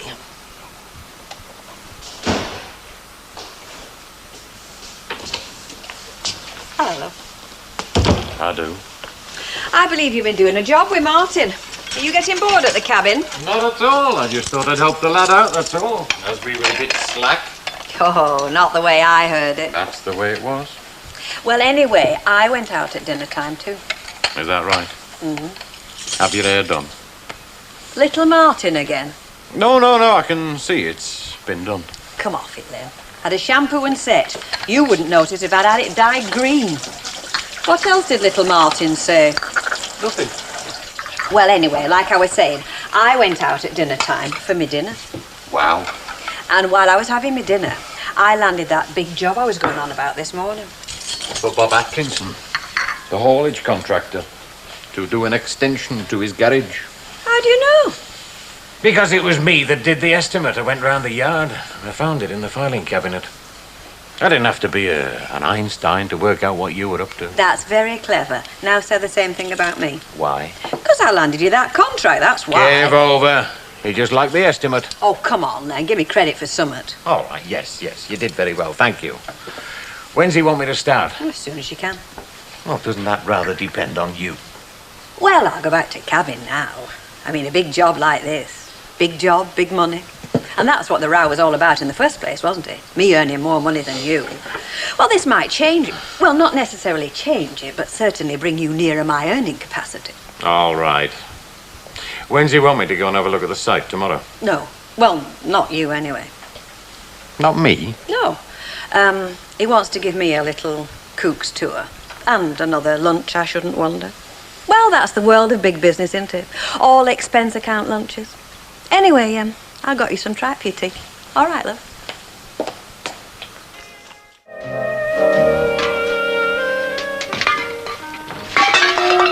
Hey, what the flaming heck? Hey! Come here, you little devil! Now, you cheeky monkey, if I catch you doing that once again, I'll separate you from your breath, I will. Oh, if that's the way you feel, perhaps I better drink at the Flying Horse in future. Hello, Ken. What's the trouble? Sound like attempted murder, at least. Kids, innit? They think we're having a blinking rubbish tip here. Yeah, well, you can hardly blame them, can you? You're not going to dump them then, are you, Ken? I'm not dumping anything. I'm taking this sort along to Al's. Best part of a quid's worth there. Oh, returnables, are they? Yes, they are. Oh, yeah. You know, when you think about it, if we weren't such a wasteful society, you wouldn't have anything like that lot to contend with. I wouldn't neither if people had stopped dumping rubbish on us. Yeah, well, you can stop looking at me. Still a deadlock, is it? Well, as good as. As good as? Well, Mrs. Walker's agreed to see Yates and his Oppo, you know. About time, too. I only said agreed to see him. Yeah, I know, but if they start talking... There's only one way this will get resolved, and that's by them two cowboys getting an apology. And there's as much chance of that happening as me having fried snowballs for my dinner. I'll see you. Right.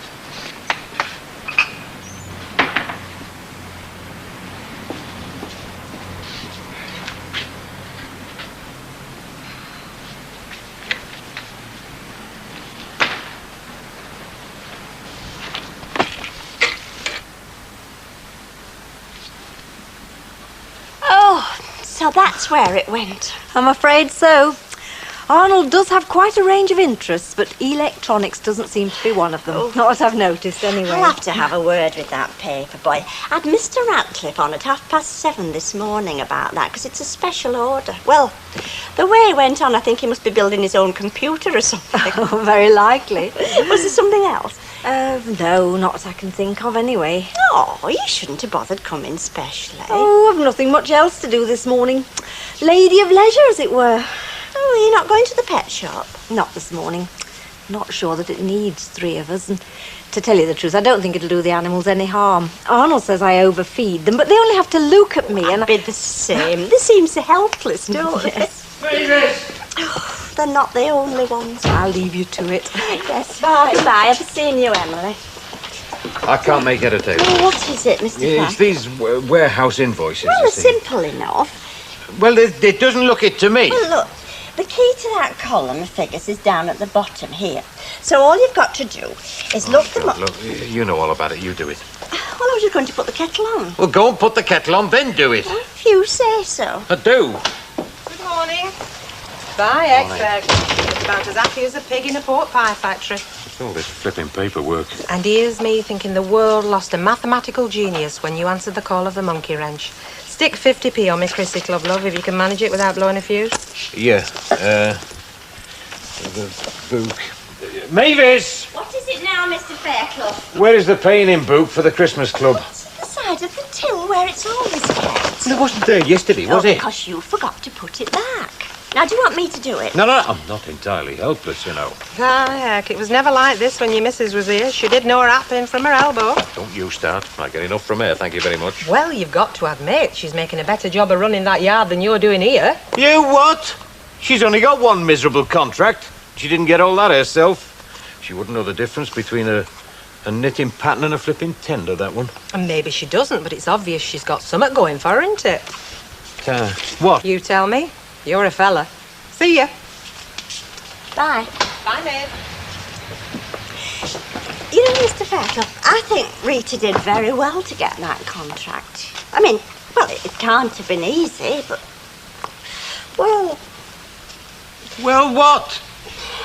Well, I can't help feeling that perhaps she's getting out of her depth, especially with a man like Mr. Atkinson. What do you know about Mr. Atkinson? Oh, only what Rita told me. What? Well, just that he's a man who seems to know what he wants. Oh, I don't think that's bothering Rita, don't get me wrong. I mean, I think she's really looking forward to a day out, but... Oh, well, forget it. It's probably just me. I'm sure she's capable of looking after herself.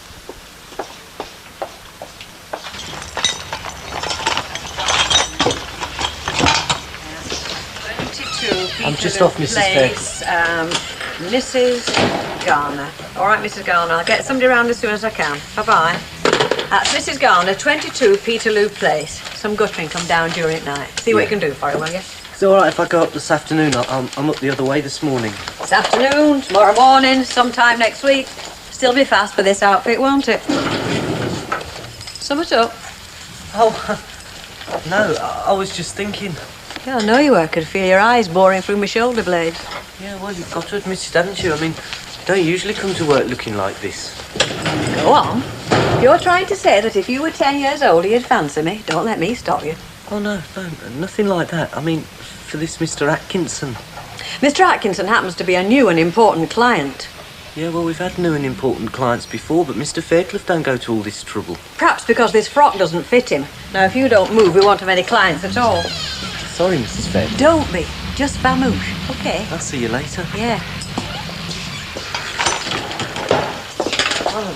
Is Mrs. Fairclough in? Yeah.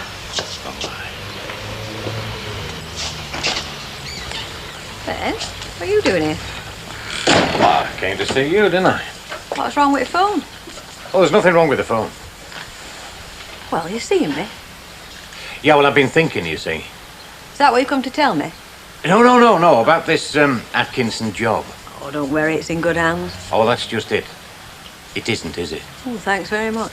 Oh, no, I'm very grateful. You know, you've done a good job there getting it for us, I'll give you that. So what's your problem? It's just that I think you're in a bit too deep. Too deep? Yeah, well, if you go down that site, I mean, he's gonna twist you around his little finger, isn't he? Well, I've got no choice, have I? No, that's what I've come for, you see. Go on. Well, I think I ought to go. You? Well, it makes more sense, doesn't it? Well, I mean, when he starts talking about things like draining and PowerPoints and things, at least I've got an idea what he's talking about. Let's face it, I mean, you're not exactly built and dressed for walking around an old site, are you? I see. Are you going to carry on like this every time I get a contract? Well, that depends, doesn't it? Meaning what? Well, I think you've made your point. I think we both have. What are you trying to say? Well, I think it's about time that we both called a halt to this daft arrangement. Oh, you mean you come back here and me go back to the cabin? Yeah. What do you say? Well, I can't see me making a career out of this, can you? I always did like a good loser. You're not the only one. Why else do you think I married you? Frollo. See you later. Hey, that's a dinner you owe me and all. Fred, you know what you've got to do, don't you? Just you leave them two muck-cart cowboys to me, Mrs. Walker. 1 o'clock, not a moment before. Got it. Bit lower. Is that it? To the left. The left. Oh, how's that? Oh, it's better. You didn't have nothing there this morning. I know I didn't. Well, I wish you'd stop scratching, Stanley. Folk will think you've got something. I have got summit. Well, you haven't caught it in my house, and that's for sure. Hey, hang on. What's up now? Before you worked at Fairclough, I had note. You don't think... No, I don't, because for one thing, I keep that place spotless. And for another, well, we'd all be scratching like mangy tomcats, wouldn't we, if that was where it was coming from? Now, if you can stop bobbing about like a disco dancer long enough to get your hand in your pocket, I'll have another light ale. Light ale, Betty. OK, lovey. Oh, and give over, I told you. Hey, look what the cat's dragged in. I had noticed, I'll see to him. It's a bit early for you two, isn't it? Sorry, Squire. Didn't know we had to make an appointment. I have noticed the service is not all what it should be at times in here. Give us a couple of pints of bitter, will you? Yeah, make it sharp like. The tongue's hanging out. I'm not surprised. How long were you down in Moseley Street? What? Who were you with? Dawn. Dawn? Number 27. Hey, Dawn? She's more like sunset and a foggy night. Oh, come on, big fella. She's not that bad. Oh, you're right there. She's terrible. Yeah, but she's finding it a bit tough at the moment, you know, like with her husband being away on government business. You'll find it a bit tough and all if he catches you. You know he's in Strangeways doing GBH. Yeah, well, at least I know what it is. When you two finished, I've got a message for you. It's from Mrs. Walker. She wants to see you. Well, we're not too hard to miss, are we? In private. You mean she wants to apologise? Oh, no. I'm saying no. OK, then, so we'll see her. We will. But I'm not talking to anybody until I've lubricated my tonsils. Good thinking. Hey? It's good psychology, that. You call the shots, see her in the driving seat. He's not wrong, you know. Look, take your time, finish your drinks. Show her who's boss. What shall we say? 20 minutes? Why not? 20 minutes it is, then. Right, we'll say straight up 1 o'clock, then, eh? Right.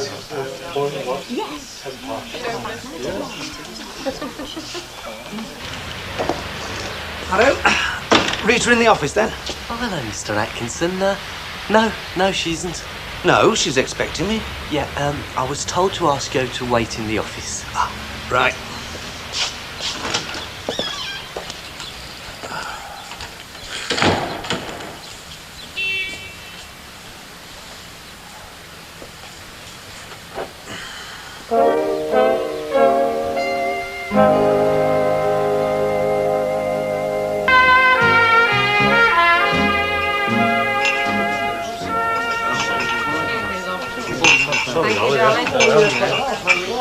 Waiting for Gary Cooper to come striding through the door, eh? High noon, innit? Oh, yeah, that's right. Come on, I'm bursting me corsets waiting to find out what's going to happen. Right, lads. Are you fit, then? Fit as we'll ever be. In you go. Of course, this is nothing new to you, is it, big fella? What's that? Being behind bars. Oh, very funny.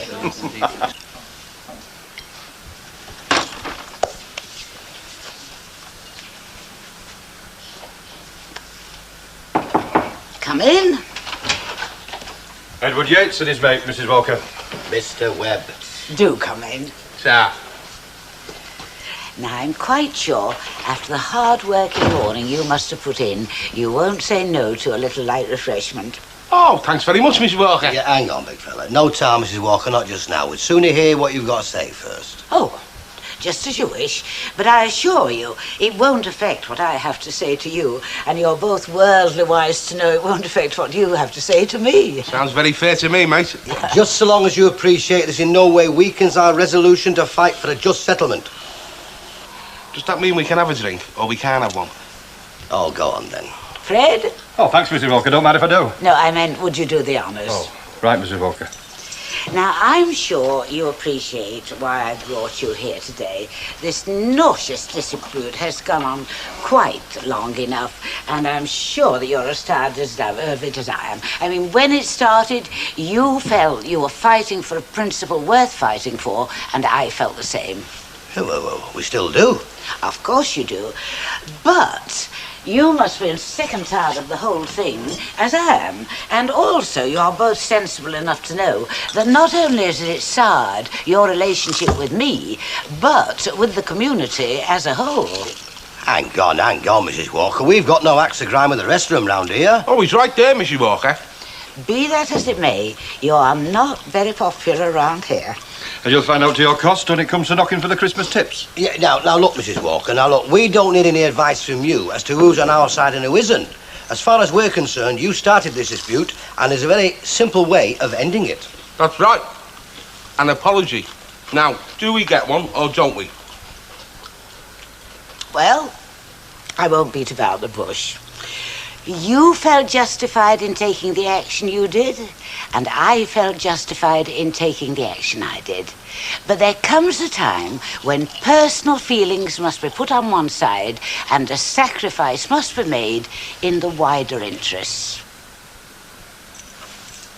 Therefore, I am prepared to withdraw the remarks I made in the first instance, which caused this whole unpleasant business, if that will end it.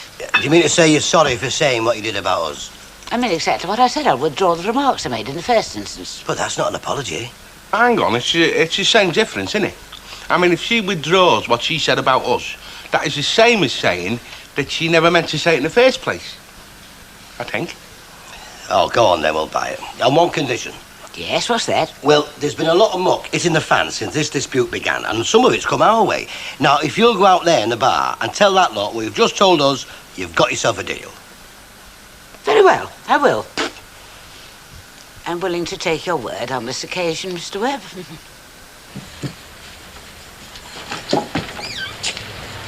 Mr. Atkinson.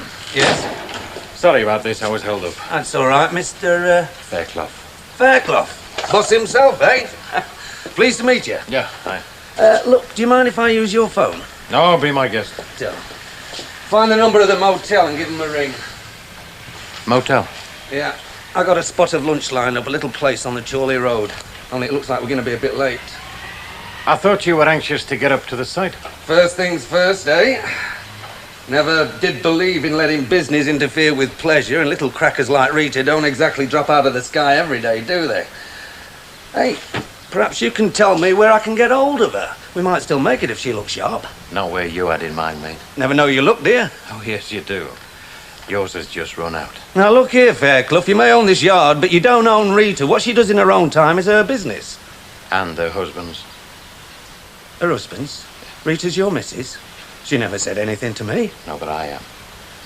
And what I'm saying is this, Sunshine. If I catch you sniffing round here once more, I might be inclined to alter your features, if you know what I mean. You better be careful what you're saying, Fairclough. That contract's worth quite a bit to you, and don't you forget it. Not at your price, mate. Now, if I were you, I'd take myself through that little gate there. Otherwise, you're going over the top.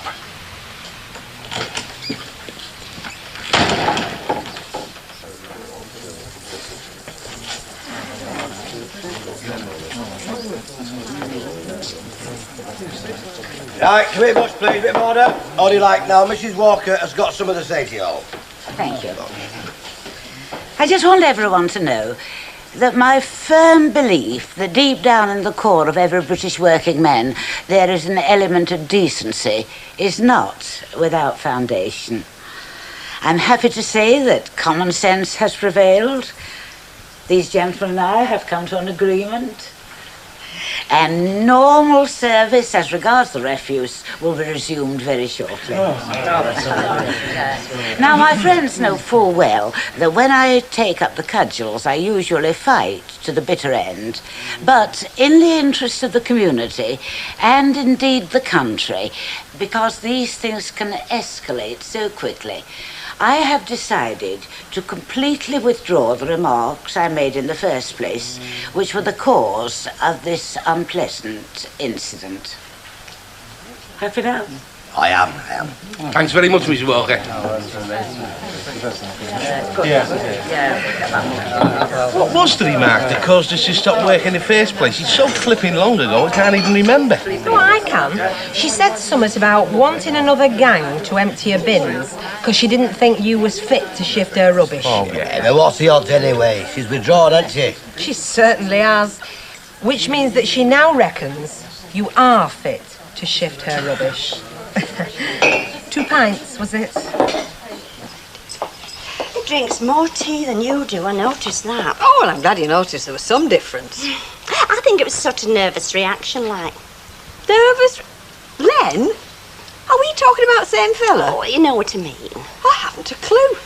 Well, whenever he was at a loss to tell me what to do, he told me to go and put the kettle on. I noticed that. What else did you notice?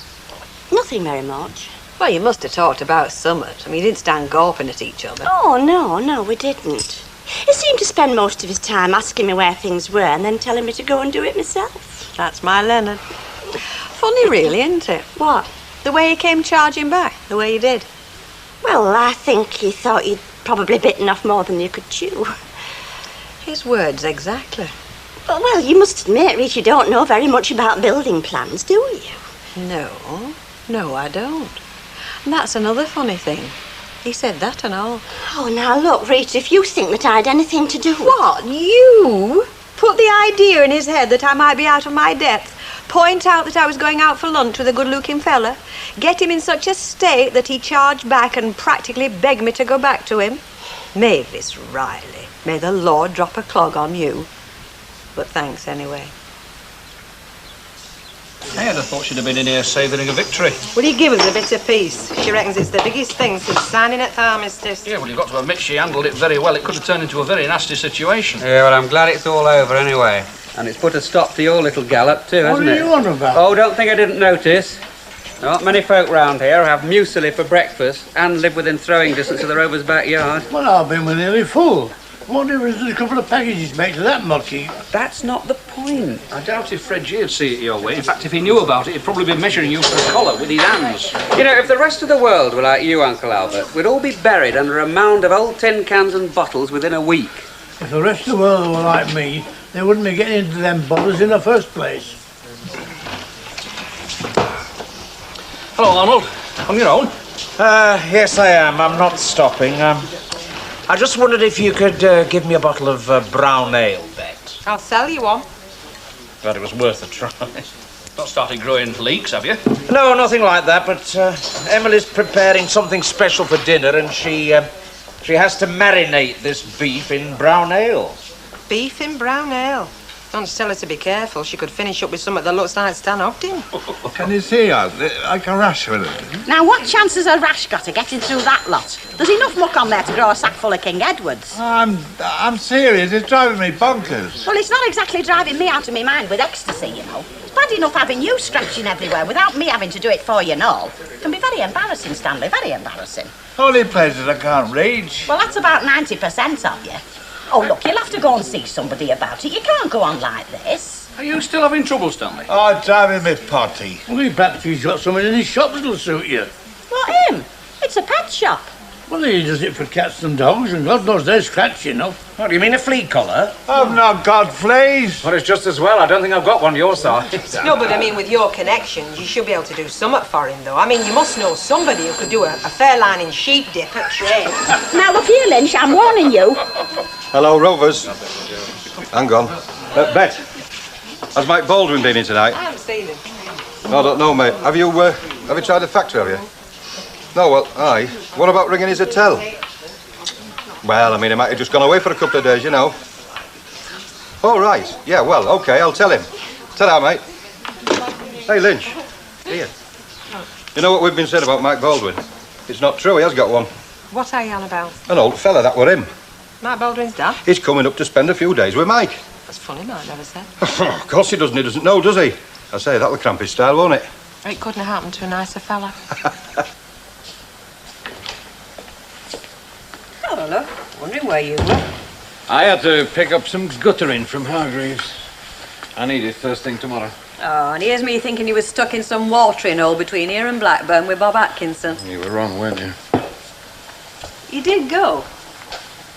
No. You did? Didn't he turn up? Oh, yeah.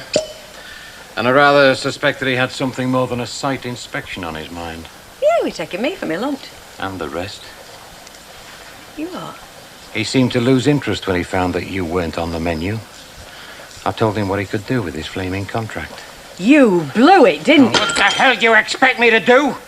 Him standing there flaming crowing about all the plans he has got for you? You never did like the idea of me landing that job in the first place, did you? You didn't like the fact that I got the biggest thing that yard had had in months. Oh, no, you couldn't say thank you, Rita. That's just what we needed like any other normal husband. You have to go and blow it just because I got it. Honestly, Len, I sometimes wonder what you've got in that thick skull of yours. How did you get it, then? I think you better explain that remark. Ah, come on! He must have had some encouragement somewhere along the way. So that's what you think of me, some cheap little tart who can't wait to get her hands on the first fella that comes in that office. I didn't say that. As good as? Oh, thanks very much. Now I know what my husband thinks of me.